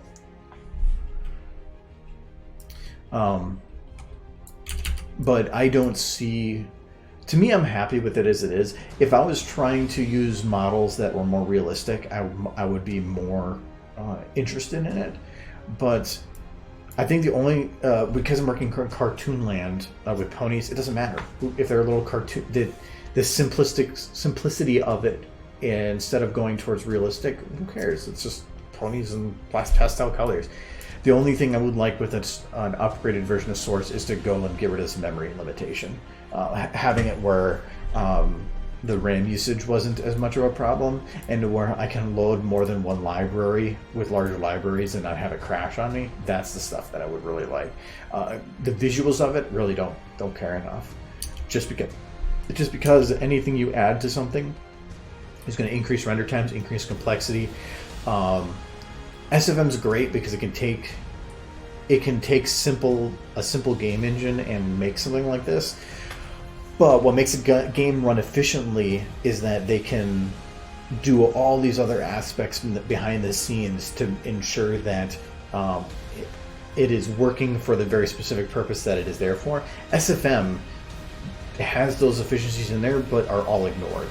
So, for instance, like save this pony right here. Most game engines, when you look away, so when they're off camera, they unload that texture from being processed in the background. And for the most part, it's still being done. It's called culling. So before it comes back into camera here, it's going to put that back in, and so then it can be used. So anything behind the camera is technically not being processed. You can actually see this being in being an error, where if you have certain models where I thought I have one around here that has that problem. I'm trying to remember which one it was, where if you get too close to it, it's considered to be that its visual area is considered to be like its base root. So if you're looking too far away from the root, it will deload the whole model. So I thought I had some like that though. Just can't. Oh, no, that wasn't it. That's some other cult. So I mean, there's things like that, LOD. So your level of detail, that textures get dropped in detail the further they go away. This engine allows it and actually does it, but it's better quality video to just turn that off.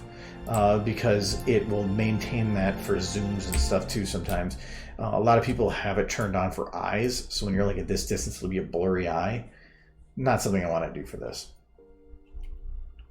Yeah, some of the models when they scale really big do too. Yeah, there's something savvy about it, is culling. There's also certain textures, so like on the back sides of these the textures, it's a see-through, which is also then rendering less textures, but some models that are created in here aren't. For instance, like the back side of this one, it actually has a texture attached. Oh, that actually probably has a purpose in it being that way though.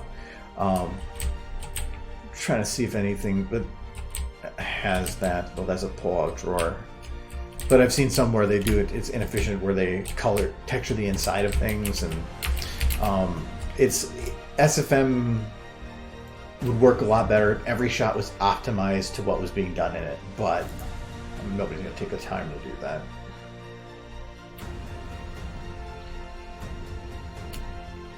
Yeah, backside culling. So, well, you can turn that off on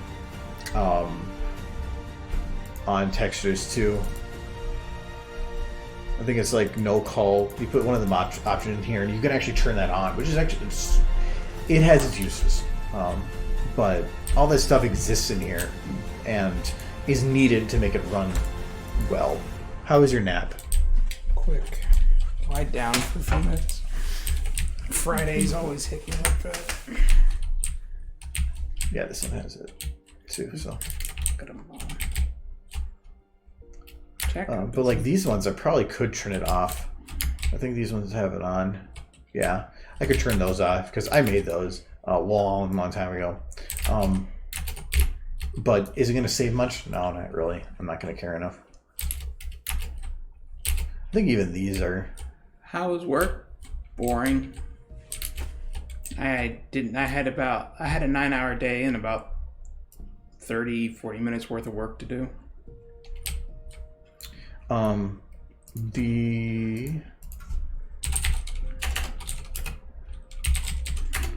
No, it's yes, no call. So whether or not something has a texture on the inside, it by default culls the inside textures or only shows it on one side.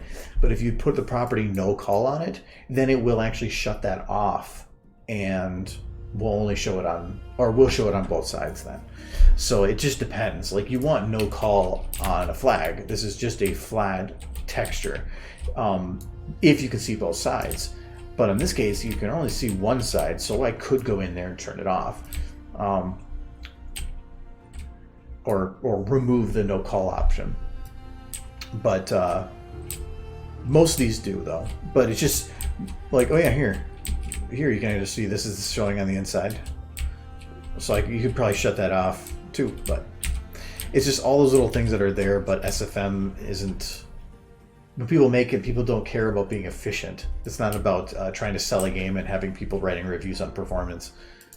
So, which is kind of nice. It's like if you can make it dirty and not care. Though as SFM, the one thing is when you're in a game engine, it's only going to have models even loaded, I think, within what's your visual field. In here, if you have a model loaded and it's even outside of camera, it's still going to be eating up processing. And so it's about making things efficient, cutting out and deleting anything that's not in the camera range once you know that that's what you're going to be working with. So that's why I like here, I have them there because it backs up enough. But do I need the guards? Nope. Because the guards are past the center of the poles. So they're not visible anyway. So I just deleted them. Though I have this one star right here that's kind of broken. And I just don't want to go back and fix it. So in this scene, when it actually was zoomed in to be visible, I just put another one of the models there at an angle just to make it kind of work. There's an extra star pops up here, but whatever, nobody didn't notice. But as soon as it backs up here, it's going to show the broken star again. But at that point, I don't care. I'm just too lazy.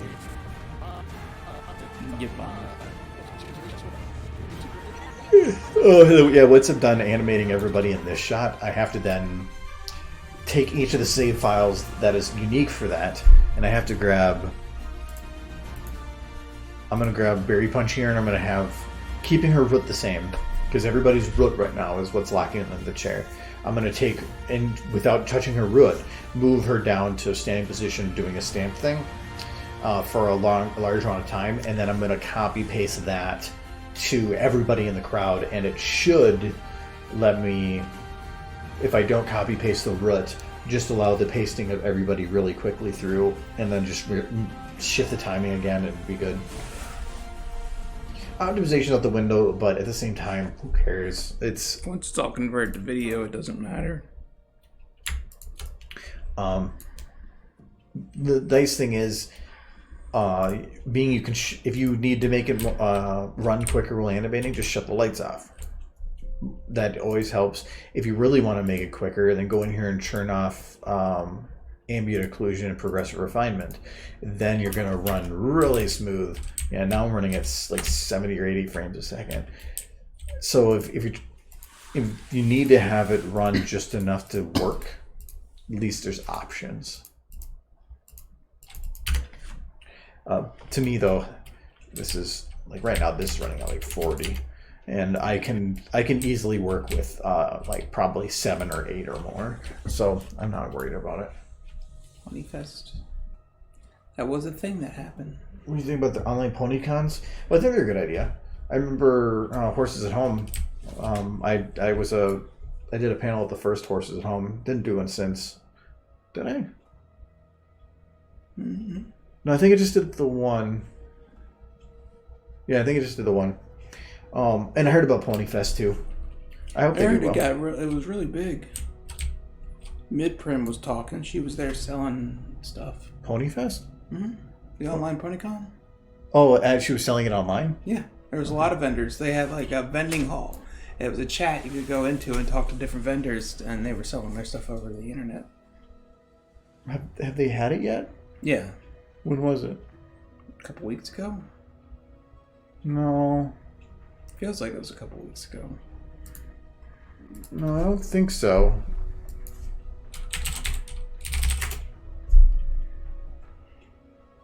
Ponyfest.horse. April 25th. Oh, coming soon, you're round 2. Okay, so they're doing more than one. I'm doing another one. That's what it is. Okay. Yeah, I got a message about it, but yeah, I think they're fun. I think they're a good idea. It allows people to get together when they can't. I mean, if you want a 4th Dimension plush, that's the only place to get them is cons anymore. The con goers buy them all up. Like, it's crazy. They haven't been off of out of stock in like 5 years, but they're still making them. They're only going to one place. People who sell them secondhand.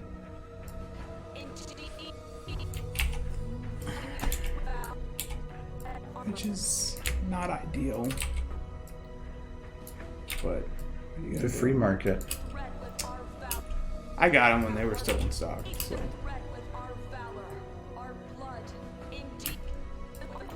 But they got so backed up they never made Derpy. And whose fault is that, Michael? The people buying them up. You should have pre-ordered like 1,200 of them. I was pre-ordered with Derpy and Luna, and they kept renewing my card like 3 times. And they're like, oh, this pre-order is still valid. It's coming. It's coming. And it never came. No Luna, no Celestia, no Derpy. Because they couldn't keep up with the orders they had with the plushes they had already released.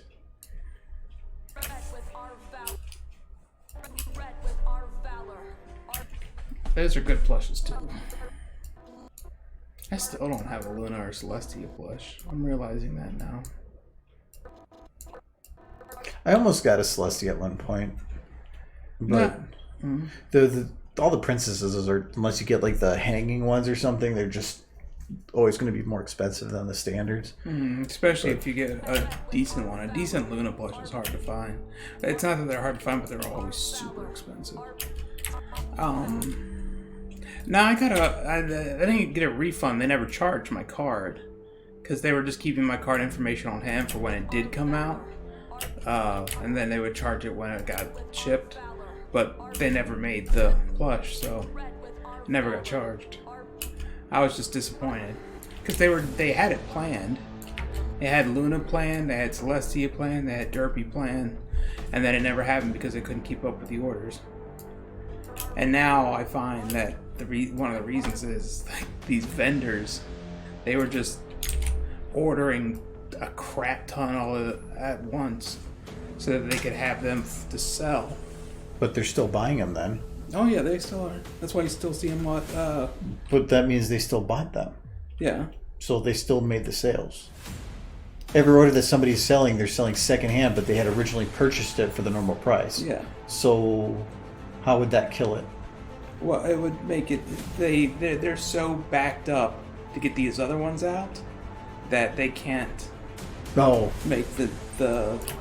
There's no point in making the other ones that they were gonna make. They're over capacity. I was like, They've because been technically over there's still. capacity for years. If you have 1,000 people buy or 1,000 secondhand sellers buy, it's still 1,000 sales. So in the end, there's still. They can only make so many though. That's why they've been out of stock for 5 years. Pretty sure that's all Fourth Dimension Entertainment probably does now. I know they're a small company. I know they sell other stuff, but There's just a bunch of Chinese laborers just as he shows up her 400th Thinky Pie. It's been a long time since you could get the Fourth Dimension plushies anywhere besides the conventions. It's the only. And now they're also like $10 more each. Well, do you see? They were trying. I remember BronyCon, the last BronyCon I went to. One vendor was trying to sell the Twilight plushies for $100 a piece. Oh, the non-winged ones? No, it was the winged ones. Oh, yeah. I bought all those like the moment they were available. Me too. I got them all directly from Fourth Dimension. I pre-ordered them before they were out, but you can't do that anymore. You go to their site, they're still on their site, but they just say out of stock. And they're not taking any more pre-orders. At least not right now. I think I saw a few years ago them like the Pinkie Pies open back up for pre-orders, but it didn't last long. They sell too well.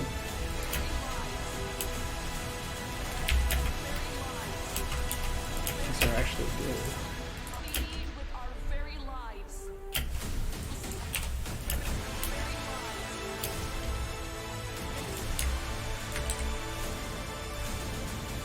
I have a feeling the same thing's going to happen to those the action figures that are coming out. At least to some, maybe a smaller degree. Those statues.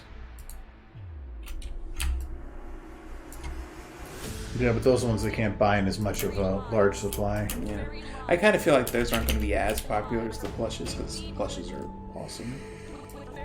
You can hug them. Do you? I've given a hug to my plushes before, yes. Don't you? No, I have them in my closet up on my shelf. Well, mine's sit on my shelf now too, but I mean, when I got it, I was like, yay! Until I solidify everything of where I want to put stuff. I don't want to start nailing walls for shelves and... For like a second there, I don't want to start nailing plushes to walls just yet. I'm just imagining your room just with plushies nailed to the wall. The nail driven right through them. I constantly play chanting sounds. And there's just a tube, so it just constantly cries blood. No! Oh, poor plushies.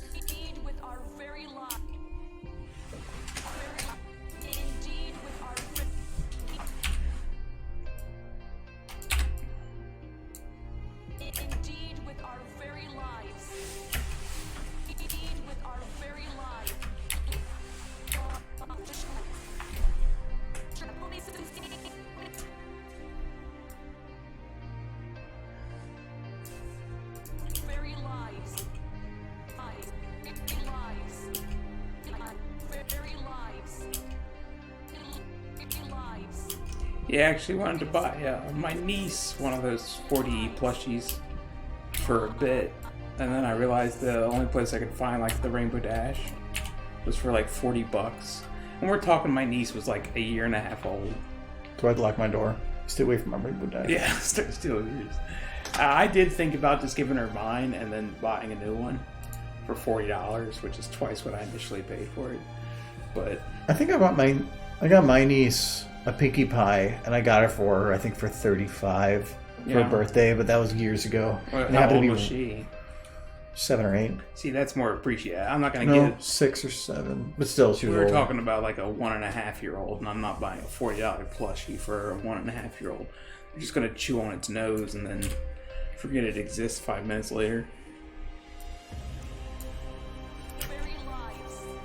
So I got them in Aurora one. Those aren't nearly as popular. And they're cheaper. They're like $20.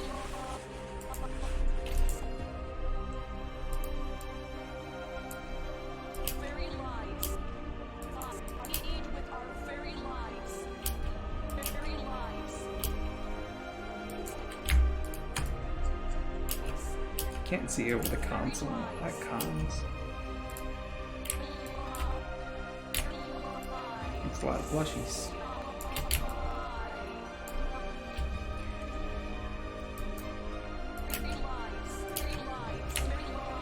I had one friend who would just load his bed down with plushies, and he would sleep. He had a ton of plushies, and he would sleep with all of them in his bed. I thought he was crazy. Jay? We're not supposed to say names. But yes. And some of them were expensive. And he would just be laying on top of them.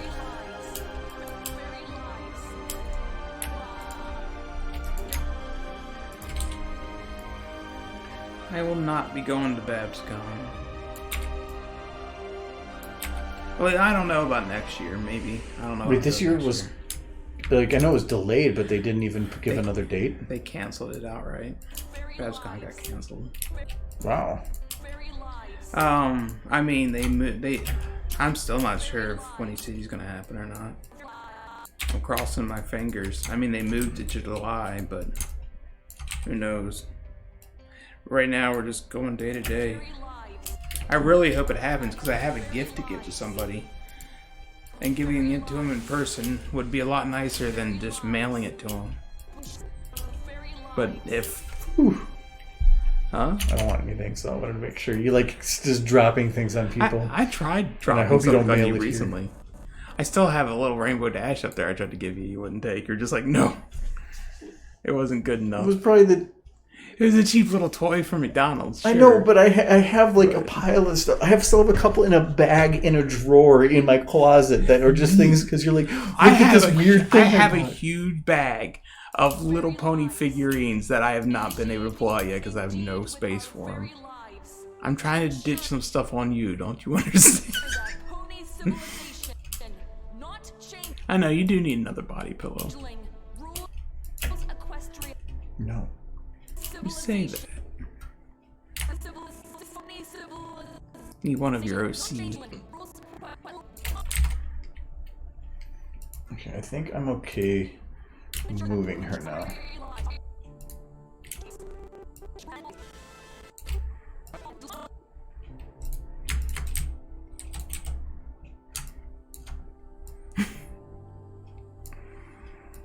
Helmet. It's kind of nice. Get a big old pillow with a cute little character on it. And just hug Just do that. Mail a pic of yourself with it. Just a mugshot. Yes. Like, professionally done. Yeah, just be like, ah! No, just like, it looks like you were taking a picture for your resume or something. Like, have me wearing, like, the fanciest shirt you have, which is probably what you're wearing. And then... It's true. And then just do, like, that, like the backgrounds they would put in school photos. Mm-hmm. And then you have to be looking just off camera with that stupid kind of half grin of like... and then just put on their EXO. You don't even know who my victim is for this, or was for Winnie. The thing is, I had that a victim all set up for Winnie City. the thing is that there's only so many people that it could be, and you've done already a bunch, so it narrows the list down to very few people. Who do you think it is? Mailing. Mailing? I was going to say by way of mail, but since you've now said that, you narrowed it down drastically, because there's only one female I can think of you doing anything for. So... You probably know that. No, I was saying mailing. Most of the people you know are local. You're not going to mail it to them. You'd give it to them, which means that it has to be outside of Minnesota. That drops the numbers significantly. That alone. And then Yeah, you probably know already, just based on that. Yeah. Okay. How many females do you know outside of Minnesota? A few, but they have nothing to do with Name ponies. one. My sister. Bronies. Bronies? My sister. She has pony stuff. No, but you wouldn't be mailing stuff to her. You wouldn't do that I for would her wait because till- it would have to be somebody at the convention. Yeah. So name one person. There is a limit. That's why.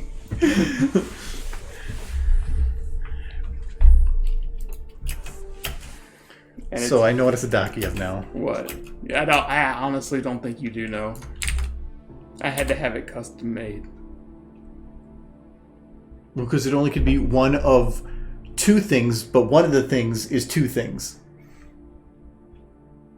No, oh. You could be onto it, I'm not sure. Because I don't think she has a favorite out of the two. I don't know. Oh, no, it's not either of them. Oh, okay.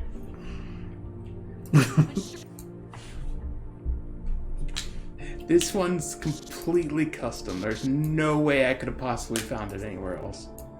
I had to have it. Is it made. blue? I think there's blue in it. And green? There might be green in it. I can't remember all the colors. I'll show it to you. It's been sitting like up in a my book. room for like a month. He's like reading a book where you just open the book and it's just big words. Yeah, Like I'm this still big- not sure you know what's on the pillow. It's not those two. I'll tell you that. Oh yeah, I had to unlock her legs. I'm getting it. No. You've guessed enough. I'm getting it. Nope, I don't. I'm not I don't gonna want show to. it on the stream. I'm just gonna hold No, it. no. Remember Hot Dish? I'm a hot dish. Sometimes not knowing is better than knowing. What's wrong with hot dish? Remember your badge? Oh yeah, that was awful. For those that don't know that, so when because it's an amazing story. So for Cider Fest last year, Michael had moved to Minnesota here, like late last summer, and so when he's buying his ticket for Cider Fest, he's like, I don't know what to name myself, so you just name me. And so I gave him a name on his badge, and I'm pretty sure he's expecting like I hate Derpy. That's really what I was expecting. Or something. But he's been making fun of a lot of Minnesota traditions because he's a Kentucky purist. So 3 ways forever, man. yeah. So because of that, he's had a thing against hot dishes. I always wanted to call them the other thing. The casseroles. And They're so- casseroles. And so I put on his badge hot dish, and that was like 3 months before the con or something. And so he didn't even know until at the con, where he gave the person his phone or his ID or whatever, and said, I need my badge. And they went to give him his badge, and it said hot dish. And he legitimately said, that's not mine. And then it clicked. And he's like, no. And so he had to go the whole convention with the word hot dish on his badge. And then there was the bit with the autographs. Oh yeah, the voice actor for Starlight Glimmer. I went up to her. She's like, "Would you like me to make this out too?" And she looks up at my badge name, and she's like, "Hot dish?" And I'm just like, "No, please don't do that. That's a horrible joke. Some horrible friends are played on me. Please do not put hot dish on there." Just make it out the mic. But, yeah. Nearly got me.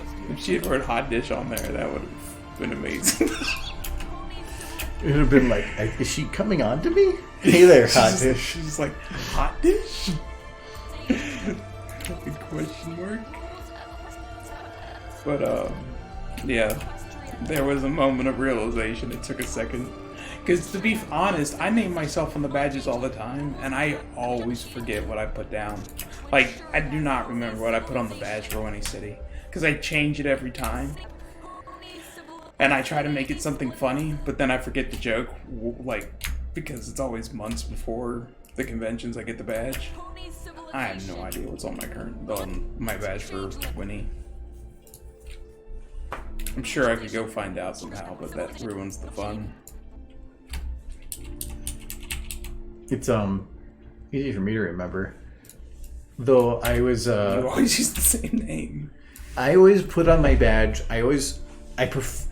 On the badge I do a capital, but in a lot of other places I just prefer lowercase. For my, I don't know why, I just like the lowercase a, I guess.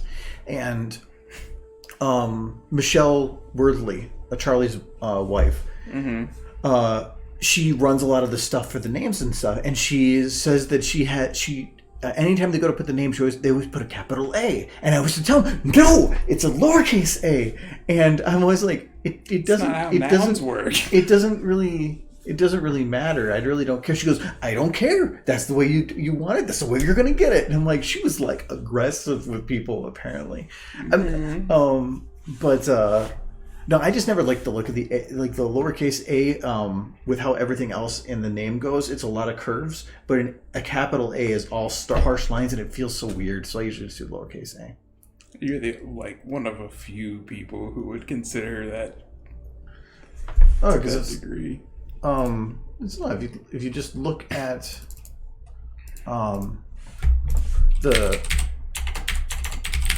almost everything in the word is curves.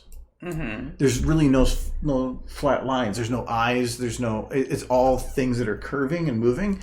But then you throw a capital A in there, and it's a lot of harsh lines, and it just always felt weird to me. So I just like the lowercase a over it. Sure. Not changeling rules. Not civilization. Not changeling. I'm just trying to add a little bit of variance in her head motions here. I don't want to have her always we're just staring it forward, even if her eyes move a little bit. Not changeling. Not changeling.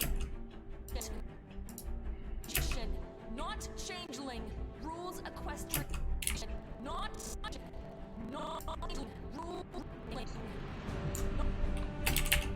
So I just want to add a little bits of motion. So here I'm just going to have her eyes pull down a little bit. Not changeling rules.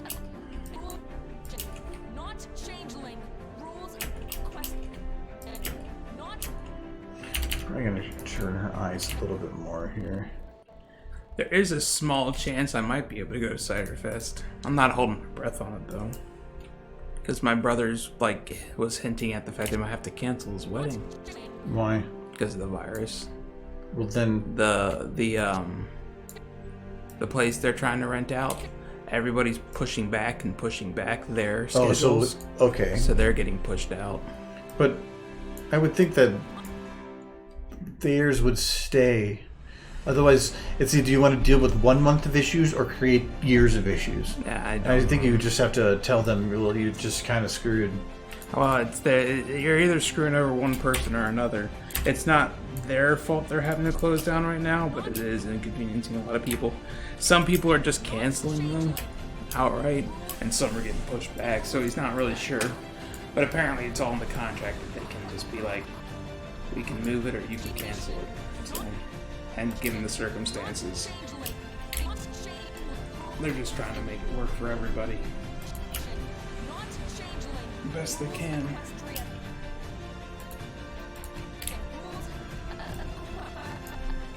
That would be great for me. Then I could just go to Cider Fest. Well, you were saying before they were hoping that they could cancel their wedding by breaking up, and now you're finding the better version of it. Yes, the better version where they can't get the hall that they wanted to get married in. At least not on the date that they wanted it. Well, Halloween's weird anyway. Halloween is weird anyway. I think they wanted to do a theme party with it, which I would not be at all interested in.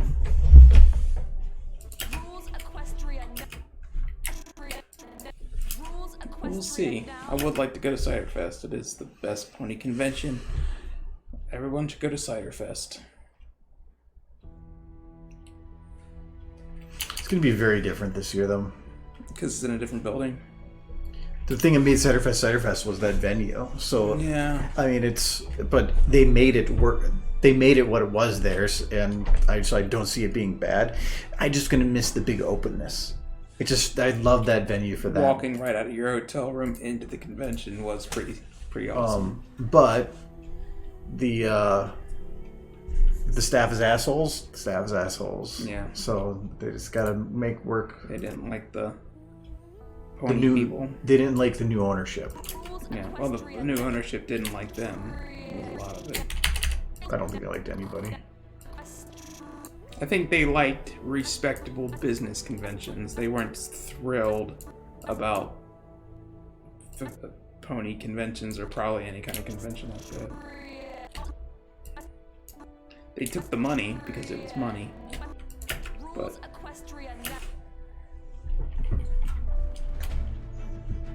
yeah, it was hard for me to tell on some of it because there was a nostalgia where your brain always remembers the things that were from the first few times, and it starts overlooking some of the differences. And so, to me, it felt very similar. But I never staffed it or anything. But I did have this individual staff. I thought was fine because you're supposed to have a certain level of membership to get free water there, and one of the last times we were there, they said just come down to the desk and ask for water, and let's give it to them. So I got tons of free bottled water that year. Anytime I went down and asked, they would give me multiple bottles, and so, but that was an individual choice that was there. Because a different hotel I went to, same membership level, and they didn't. So, but there has been other problems I know. So. But we'll have to see what the new one is. If you never know, it could be other assholes. I did always appreciate the Hyatt for BronyCon. They always went all out for the convention. The Hyatt? Wasn't it the Hyatt or the Hilton? The Hilton. Okay, yeah. The Hyatt. We actually were at the Hyatt the first year. Yeah. It was on the other side over by the Sheraton. Fancy, a little bit more expensive. Had a nice view, but it was just nice because it was you could take the Skyway across. It was outside, but you could walk over the road. Which hotel was it that gave us all custom pony key cards for our door? This Hilton. That's the Hilton. Hilton. I think the Renaissance had done that before too. Yeah. The Hilton is one that almost always does it, and Marriott Marriott did 1 year, but only 1 year. I'm gonna miss stuff like that. Stuff like that was just cool. I just miss BronyCon in general. It was just a lot of the most memorable big moments, at least in the time that I've been in the fandom, will happen there. Well, it was the first convention I ever went to. Oh, it was BronyCon, and it's where I met you for the first time, and Jay, and a lot of the people. Well, that to me that specific one, that was 2015, was my favorite BronyCon because it was just because I was there. Because balls. No, I think so Anthology 5 premiered there. And Remembrance premiered there. It was their biggest attendance numbers. A lot of other big name videos came out. It was just everything about everything. It was a huge spectacle, and that one to me was the best year. And not every year after that was good, but it was hard to beat that high. Not to say they went downhill. It just was, you shoot up that high, anything below it feels like it's going downhill. I mean, I just remember those early convention days, I was poor, and the means of me getting to Baltimore were by bus, which was always a adventure. A 13-hour bus ride to get to a pony convention. I hope NAMM happens again. I was a little saddened by the turnout, but at the same time, they rocked it just as good as they did at BronyCon. I had a lot of fun. So I would love them to keep doing it, but it's something that's expensive and a lot of work. So if they said that they aren't able to do it anymore, that's no problem. I'm glad that it happened when it did. But if they can, I would love that. I think the best part was just the staff. It was at the venue. Just like the security was watching doors and like just looking at him like I was drunk. I was so very drunk. Man. I was talking to the staff and like, hey, it's pony music. And they just like, It's like no interest. BronyCon's mayhem though is going to be hard to beat in terms of any experience at any convention. Just the number of people is part of it. Just the number of people, the venue, it was the people that we did talk to. It felt like an outside of rock concert. Like it felt legit, and it was just a night that was a perfect way to kind of take everything down after the con. Though I kind of miss the Sunday nights where we'd all kind of just chill, but we all kind of do that already during the con, and it was nice to have it like end on something like that. I loved it. That was a big part of that mayhem. I decided to hang out with some friends instead, so I didn't go, but I don't regret it. I don't regret not going because the people I hung out with were cool and I wanted to hang out with them, but it is one of those situations where I wish I could have torn myself into two people. But I can. You can. No, I can tear you in two if you want. Oh, thank you. I'll appreciate that next time it comes up. Yeah. If I need to be in two places at once. I like that face. That's a cute face. Did she just say that she's banding boobs? No. That's what I'm imagining. It seems like she's not. Is she looking high enough? Yeah, she's looking at her. I feel. Oh, I think I know what my problem is. This. Ooh. It just. She doesn't feel like she's looking at her. I think I need to like move this up. Yeah, I think that's better. Maybe move it out a little bit. Like that. Yeah, that works better.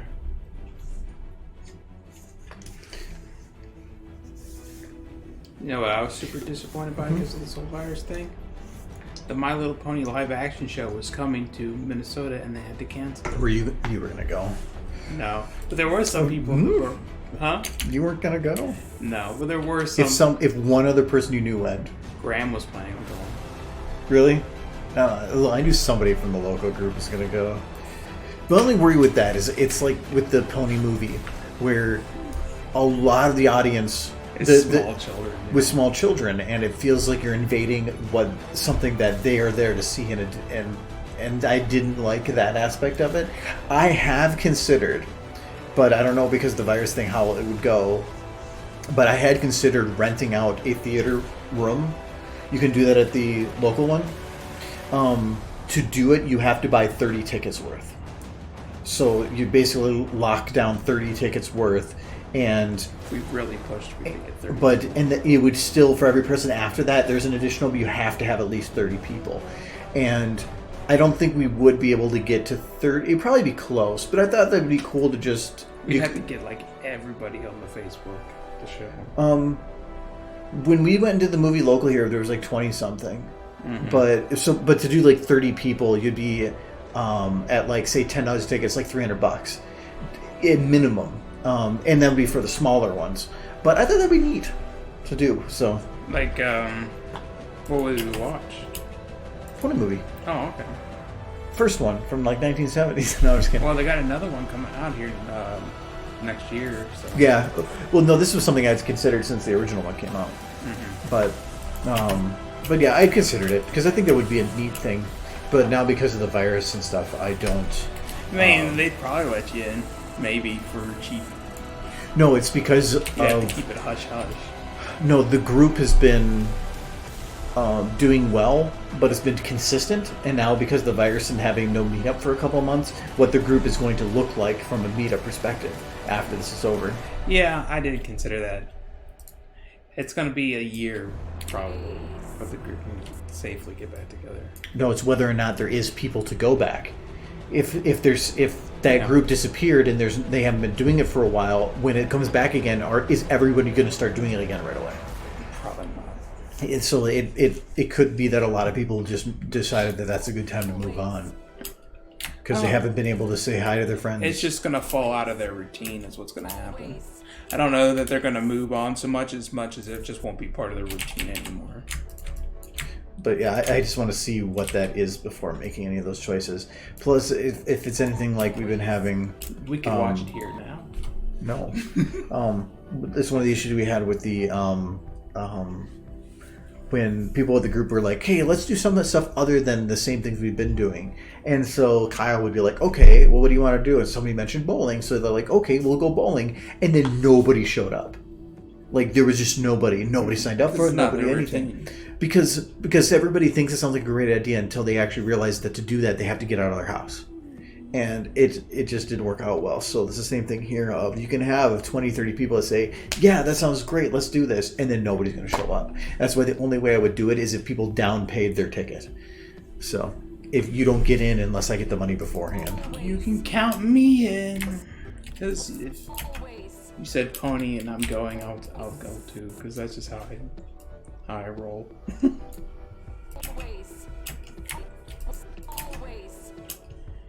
You were like, hey, Mike, come downstairs. I'm going to binge watch Pony for 20 hours. I'd be like, that sounds exhausting. I'm in. Now you know the things I dream about. I don't know if I want to have her eyes do that. That seems like surprise. She's like startled by what she said there. Yeah, I don't want that. It would be too much. I can see that, yeah. More like like, I thought her expression before was like, I thought you might say something like that. I just was really hoping you wouldn't in public. I get that a lot from people. Yeah. No. Her Highness Princess Celestia announced. It's like, it's one thing when you say that just in between us. And I can just sigh and go on with my day. I'm big on not giving a shit. Her Highness Princess Celestia announces. Princess Celestia announces. Okay, now I can have her blink. I mean, the Minnesota Brony group has been consistently. It has that's been. about all you can say about it. It has been consistent. There's been a meetup every month for 7-8 years, and then stopped. Yeah, and so it's they don't like change, and so I'm a little concerned that there's going to be a same group afterwards. A lot of faces always did kind of rotate in and out. You had some faces that were always there, but some people did rotate in and out. Yeah, but they were the same people that rotated all the time. They just always did. Yeah. So, but I don't know. We'll see that's why I don't want to make any plans until I know. It's always cool when Graham showed up. I got along with him real well. He was fun to talk to. Princess Celestia announced. Actually, I don't even have to put her eyes down there. It actually works how it is.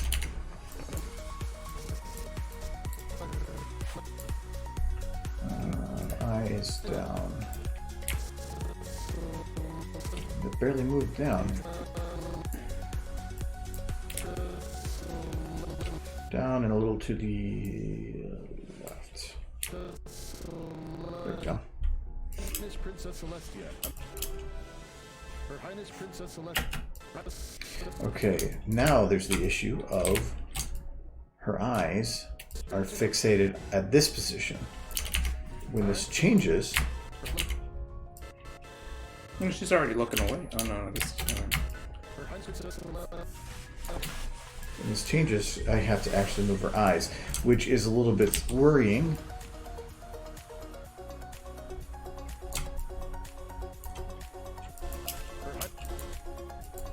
Her Highness.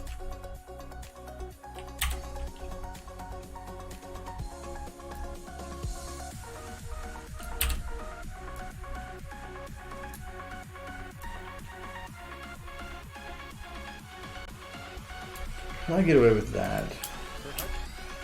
But it is slightly different.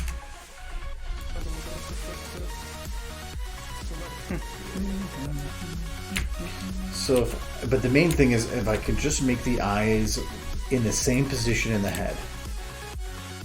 So I have to Yeah, I put... don't notice the difference really.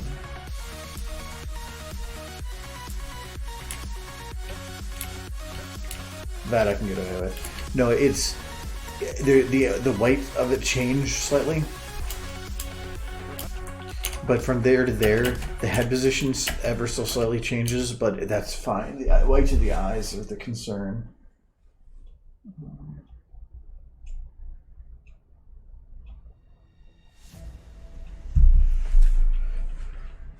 Highness Princess Celestia. Okay, so now I have to Celestia. have her transition here. Oh, this was... I'm gonna do it like that. Princess Celestia. It's see one reviewer talking about 1,000 decks in relation to the coronavirus. It's like, yeah, you waited 13 years to release another Half-Life tile and release new innovation, and you had to do it during a worldwide pandemic. Good timing, Valve? Not so much. What are you talking about? Everybody stays inside. They gotta play video games. Yeah, but If anything, you this is the perfect money time. for the index. Oh, well, that was just supply chain issues, but that Yeah. people had the opportunity to purchase it well beforehand. You know, before everybody started losing their jobs.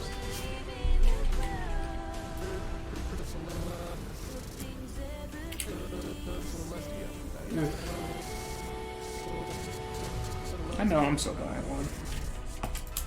I got one more week. Minimum, anyways. Celestia. Celestia. Announces Princess Celestia. And I can finally play Alex.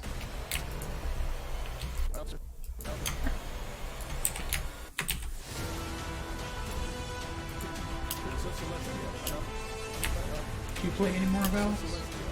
I did earlier today. Okay, so that's what you were doing today. One thing I did today. Yeah. Why do you care what I did today? Why does anybody care what anybody did today? They're interested in each other's lives. It's something to talk about. That's the last part is what It's you're looking called small talk. for.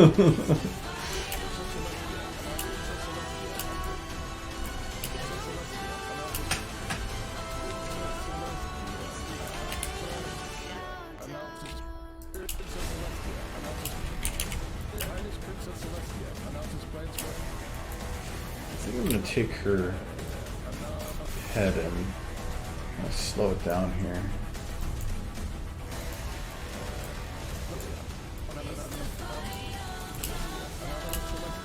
I'm gonna include her neck.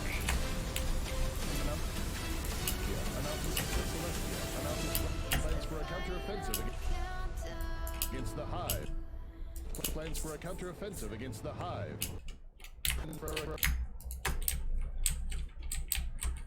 A counteroffensive. Announces plans for a counteroffensive. Eyes.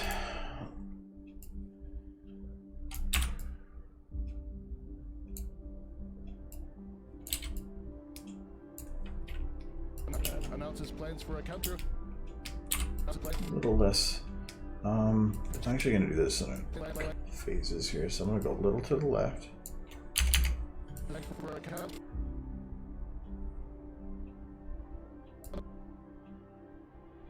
Double to the right. Announces plans for a counteroffensive. I can't tell who Spitfire's looking at. She's not done yet. I think it's because of the sunglasses. Oh yeah, she's gonna be doing other stuff. You know why she wears her sunglasses at night? I can't remember the parts of the lyrics on that. It's like so I can watch you move. She's watching Luna. She's like, that's a cute pony right there.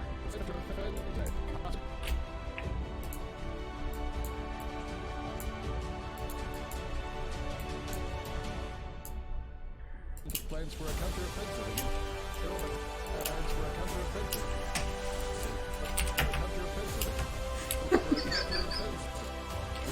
Sorry, but I just imagined Spitfire just suddenly singing that song in the background. Same voice. Singing what? Singing that song. Just looking at Luna. Just like, same voice, just that guy's voice. He's like, I wear my sunglasses at night.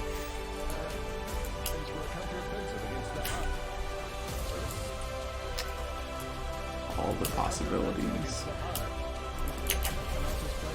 Which will all happen, right? This video would be a mess.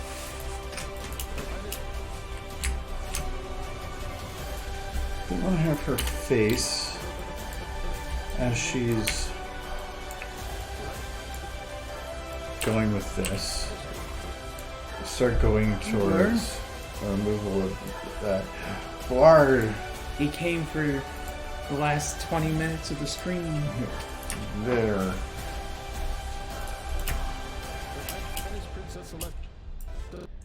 How you been, Blur? Let's try.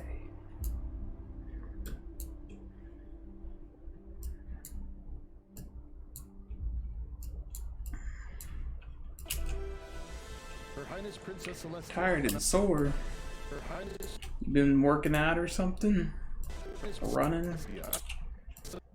Too much arting. Was the sandwich you had to lift to your mouth really heavy? It was a club. It was a club sandwich. There was a quote from Alex that was great. Yeah. Like when one of the guys is like, she goes, can you just talk to me? Like, about what? Anything. Well, I'm going to tell you about the club sandwich.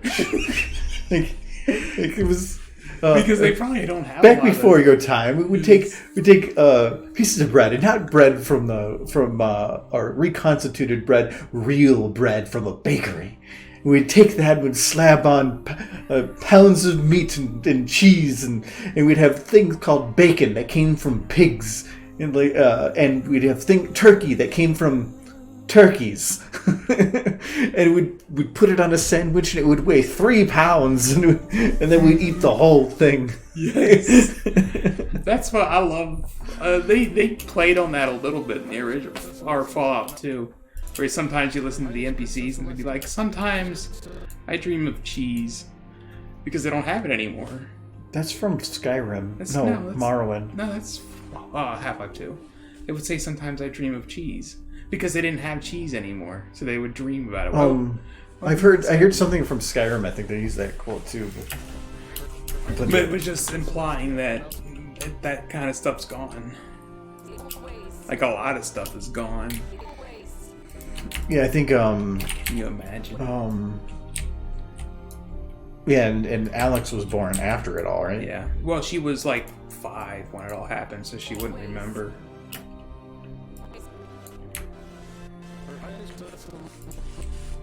She was real young.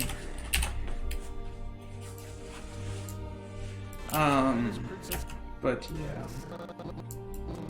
I don't know what I would do without sausage. If I woke up tomorrow and they're like, the world it was nearly destroyed, but luckily the only thing we lost was pigs. I would just be like, no. Why didn't you take me instead? Did you ever see Torchwood Season 3 Children of Earth? No. In there's an alien that came down, and they were trying to negotiate with it, but it's basically going to say, if you don't do what we're going to say, everybody's dead. Mm-hmm. And they said, well, what do you want? and they said, "Your children," and Okay. they just wanted children, and they're like, "Why?" Because they're a drug for them. Like they wanted children delivered to them for the sole purpose of using them as an aphrodisiac. And Wow, so okay, so their lives would be forfeit for the sole purpose of getting them high. And it was and they straight out said that. And they're like, Yeah. well, how do you say yeah? I mean, it's either that or you give them the children for that purpose or you die. And then there was the logistics of like, how do you do this, but how do you do it where where people would believe that they have to give their children for this cause. And so one of the high politicians was told he had to give his daughter as a showing. And the actor that played that politician, Capaldi, Oh wow. the one that actually played the doctor later. Yeah. He played a lot of bit parts before he played the Doctor. It's a 5 episode, like 5 hour thing, but Children of Earth is one of my best things on television because it shows the human condition in like the that and there's another one regarding everybody. Season 4, everybody on Earth becomes immortal, but it's the same issue where they say where a man made the mistake of asking for eternal life without eternal youth, and what would happen because you could survive forever, but you would shrivel up. Yeah. And it was the same thing there. Of everybody was immortal, but everybody could still get hurt. Everybody could still get injured. Everybody could still blow up, but they wouldn't die. Oh, that's horrifying. And so they had a corpse of somebody that was in pieces, but his heart was still beating. And his eyes were still moving, even though they were like in shattered pieces. And and what would you do when the retirement homes, nobody was dying? What do you do with all those people? Yeah. When do you call them dead? When do you try to destroy them? And it's like this, what would happen to the economy? And it was interesting. It was a fascinating thing. I've still only ever seen the first episode. With Torchwood? The first episode is a bad representation of the series because from episode 1 on it only gets better. Season 4 I don't think it was as good as season 3, but it just gets better and better and better and better and better. And some of the actors from that, one of them played I know it focuses on Jack. Yeah, Jack Harkness. But no, one of the guys from Torchwood went on to play in Expanse. He was that guy from Pacific Rim? Yeah, that was that guy. But one of the things he started with was Torchwood. If you've never, I need to rewatch it too. Torchwood was. If you watch it, I'd probably sit down and watch it then. It was like if it was the United Kingdom's X-Files. Very, very much so. I've never watched the X-Files. But then they even had it after the end of season 1. You remember when the doctor gets his hand cut off? Yeah. In Torchwood, he has the hand there in a jar. Yeah. And at the end of season 1, the hand starts acting up, and he says, "I have to go," and he grabs the hand and runs. Or I don't know, or did he grab? No, he did. He grabbed the hand and ran. And then in Doctor Who, when he comes running at the TARDIS and grabs onto it, that was the moment when he left Torchwood to run there. They actually fully connected the two. They connected them. Mm-hmm. Yeah, it was an adult version of Doctor Who, very adult. I always found it fun what you eventually find out that Jack, because he's aging slowly but doesn't really die, he became the Though they implied it, but it's him. They never actually said. But they all but said it was him. Well, do you know he is thousands of years old, even in Doctor Who. Yeah. Because in Torchwood, he is buried alive for a few thousand years, or no, a few hundred years, maybe. Oh. To where he has to suffocate, die, and come back for hundreds of years. Oh, that's horrible. But it is super, super cool. They play off his immortality a lot. Like they even found him before then because it was a back in time thing. And when you find him, he wakes up and he's like, "Why am I here?" And they're like, "Well, we found your signal." And like, but who are you? Because this is like in the past. And you're like, "I am not supposed to be here yet. You put me back. Like I can't be here right now. You're going to cause a because he existed in that timeline from his past self." And so he's like, "You can't tell anybody I'm here. Put me back. You can or hide me. I cannot exist in this timeline yet." Can't come in contact with himself, or it'll Yeah. cause a paradox. Because he doesn't remember seeing himself. Yeah. So he exists. That always happened, but he couldn't see it because if he did, then it would cause a problem. So it was super, super neat. Yeah, I really wish Torchwood would have kept going, but Torchwood season 1 and 2 was very much of a building on top of each other, and then season 3 destroyed everything that was Torchwood 1 and 2. All the infrastructure and everything was gone, but then made an amazing set of episodes. The season 4, the only thing I didn't like about season 4, I liked the human condition part of it, but I did not like the reason behind it. I thought that was kind of stupid. And they led into a lot of neat future stuff, but then it never happened. They did continue Torchwood as a audio series though, where I actually believe Tennant's daughter, the one that actually played the doctor's daughter. In that one episode where she took off? Or is it... No, that's his wife, I thought. River Song was his wife. No, not David Tennant. Not the doctor. David Tennant's actual daughter. Or it's his wife. I can't remember whatever. But the one that played the doctor's daughter in that one like place that was only surviving for a couple hours, but they thought it'd been generations. Yeah. Where they got his DNA and made a daughter. That one, she actually plays in Torchwood's audio series, I believe. Really? Because I've always wondered what happened to that character. Like she's essentially a female version of him. She's a Time Lord. She gets regenerated, and then she just takes off to the stars, and you never see her again. But that's why they have the character brought up in other places. Yeah. It just was never in the actual visual series. Season 4, I believe, did kind of go on too long.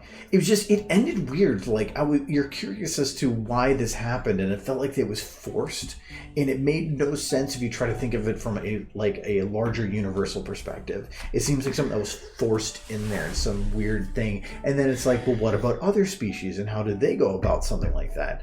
So it just, I didn't like that part of it, but that the way that they wrote the human condition of if something happened like this and how they react to it felt very real to me. And to where the bad sides of eternal life, again, eternal life without, where it's eternal life without immortality, where you could still get hurt. You can, I think you could probably still, you could still age, but you could no longer die. My philosophy on eternal life is nobody should live forever, except for me.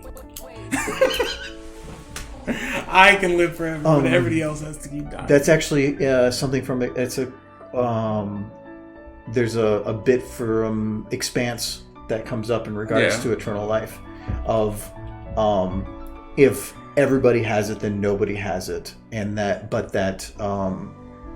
the reasons that one person comes up with to have it, and it's it is the discussions they have on that in regards were really, really cool. It's like, I have to imagine that's a lot of people, like, would say, if everybody could live forever, that would be really bad for human civilization. But, I mean, it can have one person live forever, right, and be okay? And that person should be me. No, I think eternal life with our current, it's kind of like we brought up before, where when you're only able to maintain the memories of so long, would you want to live forever? Doctor Who brought up the good aspect of it, where my brain can't remember everything, so I have to keep writing it down. So is the me that is now the same me that existed before? I don't know. And it was... well, he straight up said, the David Tennant's doctor straight up said that each reincarnation was not the same person. They had the same different memories. I'm talking about me. Yeah, me. Where her brain could not hold everything. And she would, and so she could only remember back so far. But then again, it's also, at least with her, she would regenerate. So if she got injured, she would be healed. But then there's other aspects of that would be bad. You'd just be a science experiment or a kidney donating center. You know, there would be other issues. So, speaking of pony stuff, I always remember that scene. I think the one scene about a character who could regenerate and couldn't die. I'm thinking Rampage. yeah. She had the part in there where the cannibals just kept cutting her out. Yeah, they kept ripping organs out of her and eating them, and then it happened over and over and over again. It was like a nightmare scenario for her immortality. That was a good scene, though. Terrifying and keep you up with nightmares. Okay, I think Luna could basically be considered done. Wonderful. Other than probably adding just hair stuff. Her Highness Princess Celestia announces Only thing I don't like about this is I can't see her mouth. And that is a big part of her emotions. Can you bring her up a little bit for that shot? Just a tad? If I bring her up to be visible at this point. Yeah, not being able to see her mouth is a problem. You could angle the camera a little bit more down, maybe? Say I put it up this high. Well, then at these points, she's going to be almost too high. But I think that it's fine. You can't see the mouth, but you can see it here. And it's really supposed to be a secondary thing, not a primary. It's not part of the story. It's more of, if she's going to be standing there, I have to give her something. And I'm just going off what I was told. I like that at least you can see it, at least in the shot further back. Have her flying? This is put there. Nah, she wouldn't. That's too much. Fine.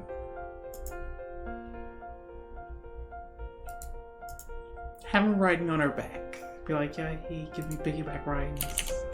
Okay, and then we do that, and then we go and... She will...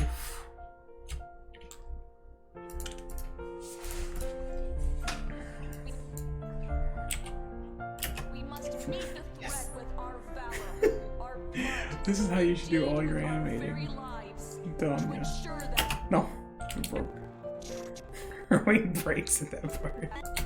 No, it brook because the camera changed, so... Yeah. To ensure that pony civilization, not It's so adorable! rules Equestria now. Equestria now. This pleases me so much. And always.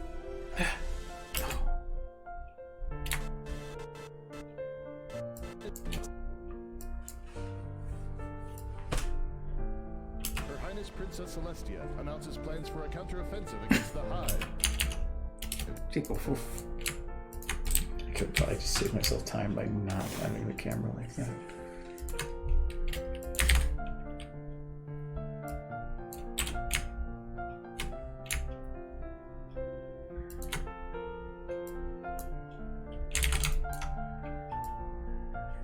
We must meet the threat with our blood. Indeed, I'm like a little child who's just so pleased. pony civilization. Just how they get to fly. Rules Equestria They now so graceful. and always. Her Highness Princess Celestia announces plans for a counteroffensive against the Hive. See, when we talk about doing animations in 30 minutes, this is the kind of quality we're expecting. She's like, I flew. Yes, I so good. One, they're a little off here. There we go. Yeah, this should help it. They're just a little. There now, it's perfect. Our valor. I'm so happy. That's so beautiful. She's so graceful. Yay! See flippy floopy. Highness Princess Celestia announces plans for a counteroffensive against the No, just leave it. It's perfect. She's beautiful. No, she's like hummingbird. She's changeling. No. It's like I can see it now. Then be like the guards running up, like, Celestia, your sister has been replaced by a change. She's like, no, she just does that sometimes. Just ignore her. She Luda, wants attention. Luda, what do you say for yourself? She's fine. She's fine. Hold on. We must meet the threat with our valor, our blood, Hovering. Yes. to ensure pony civilization, not rules Equestria now. Her Highness Princess plans for a counteroffensive against the Hive. Oh boy. We must meet the threat with Okay, hold on. I don't think I can actually do that. Hold on. I know I can. I just have to do this differently.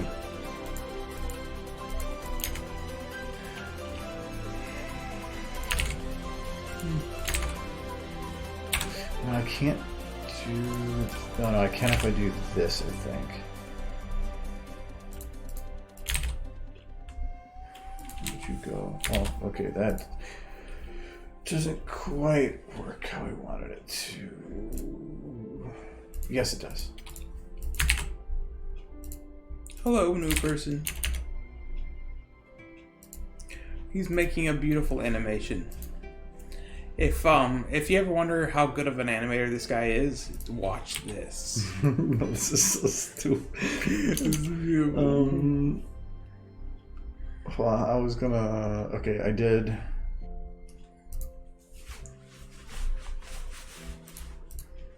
we must meet the threat. Okay, so we're good at that. So okay, now I can do this. Just want you to know this is what anytime I've watched you animate anything, this is what I've been wanting. We must meet the threat with our valor, Yes. our blood, It's so good. indeed with our So very fun. lives, to ensure pony civilization, not She's like rules Equestria now and always. so happy.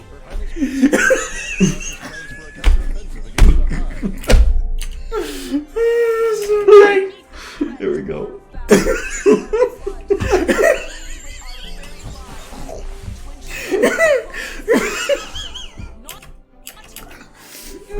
Changeling, Equestria and always. Her Highness Princess Celestia for a source of the changing. Okay, I have to undo that. I don't remember what I saved. Why would you take it out? It's perfect. Because it's because No. okay there. Oh no. Okay, so these two are basically done. Kind of. So I think everything's done for this up to this point.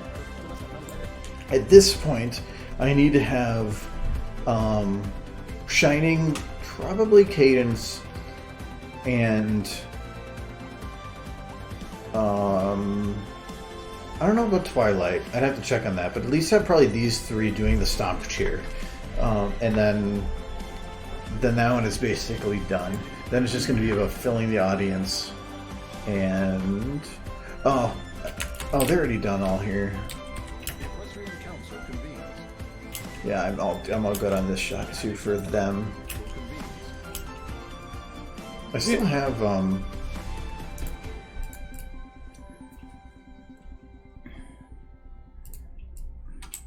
Yes, that's the better Twilight. She's clearly the real Twilight. The other one's a changeling. friendship. I have to say the colors are actually pretty spot on though to put it next to each other. No, I'm sure they just dropped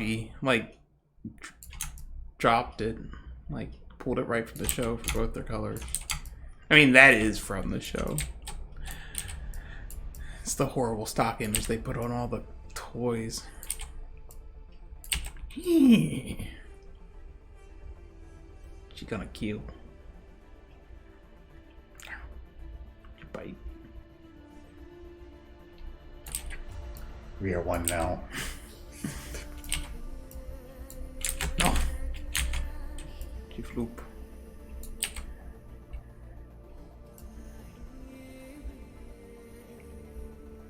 She's No 3D now. Twilight.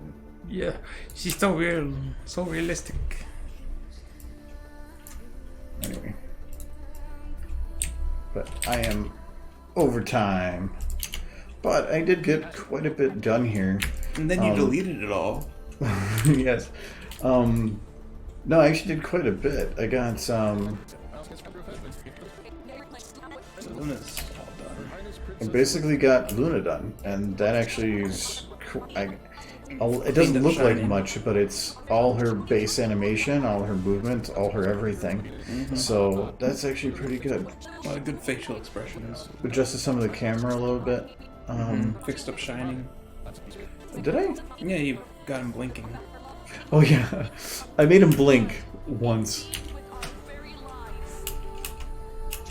Probably should make him blink again now because I did put him there, but whatever. I'm done.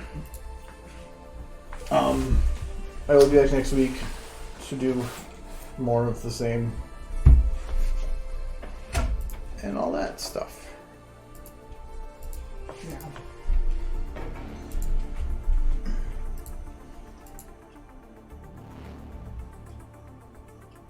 He's staring at me weird.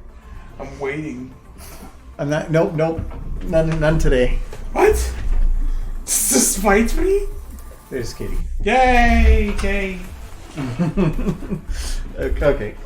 Yep. Have a good weekend, guys, and see you later. It's Gamers. I will be back next Tuesday, same time, at least from about the same time next. Yeah, 6 o'clock. So. All right. We'll see you again, Zippy. Hopefully. Well, bye. Seems like really upbeat, epic music to end it on, but we'll go with it. Yeah.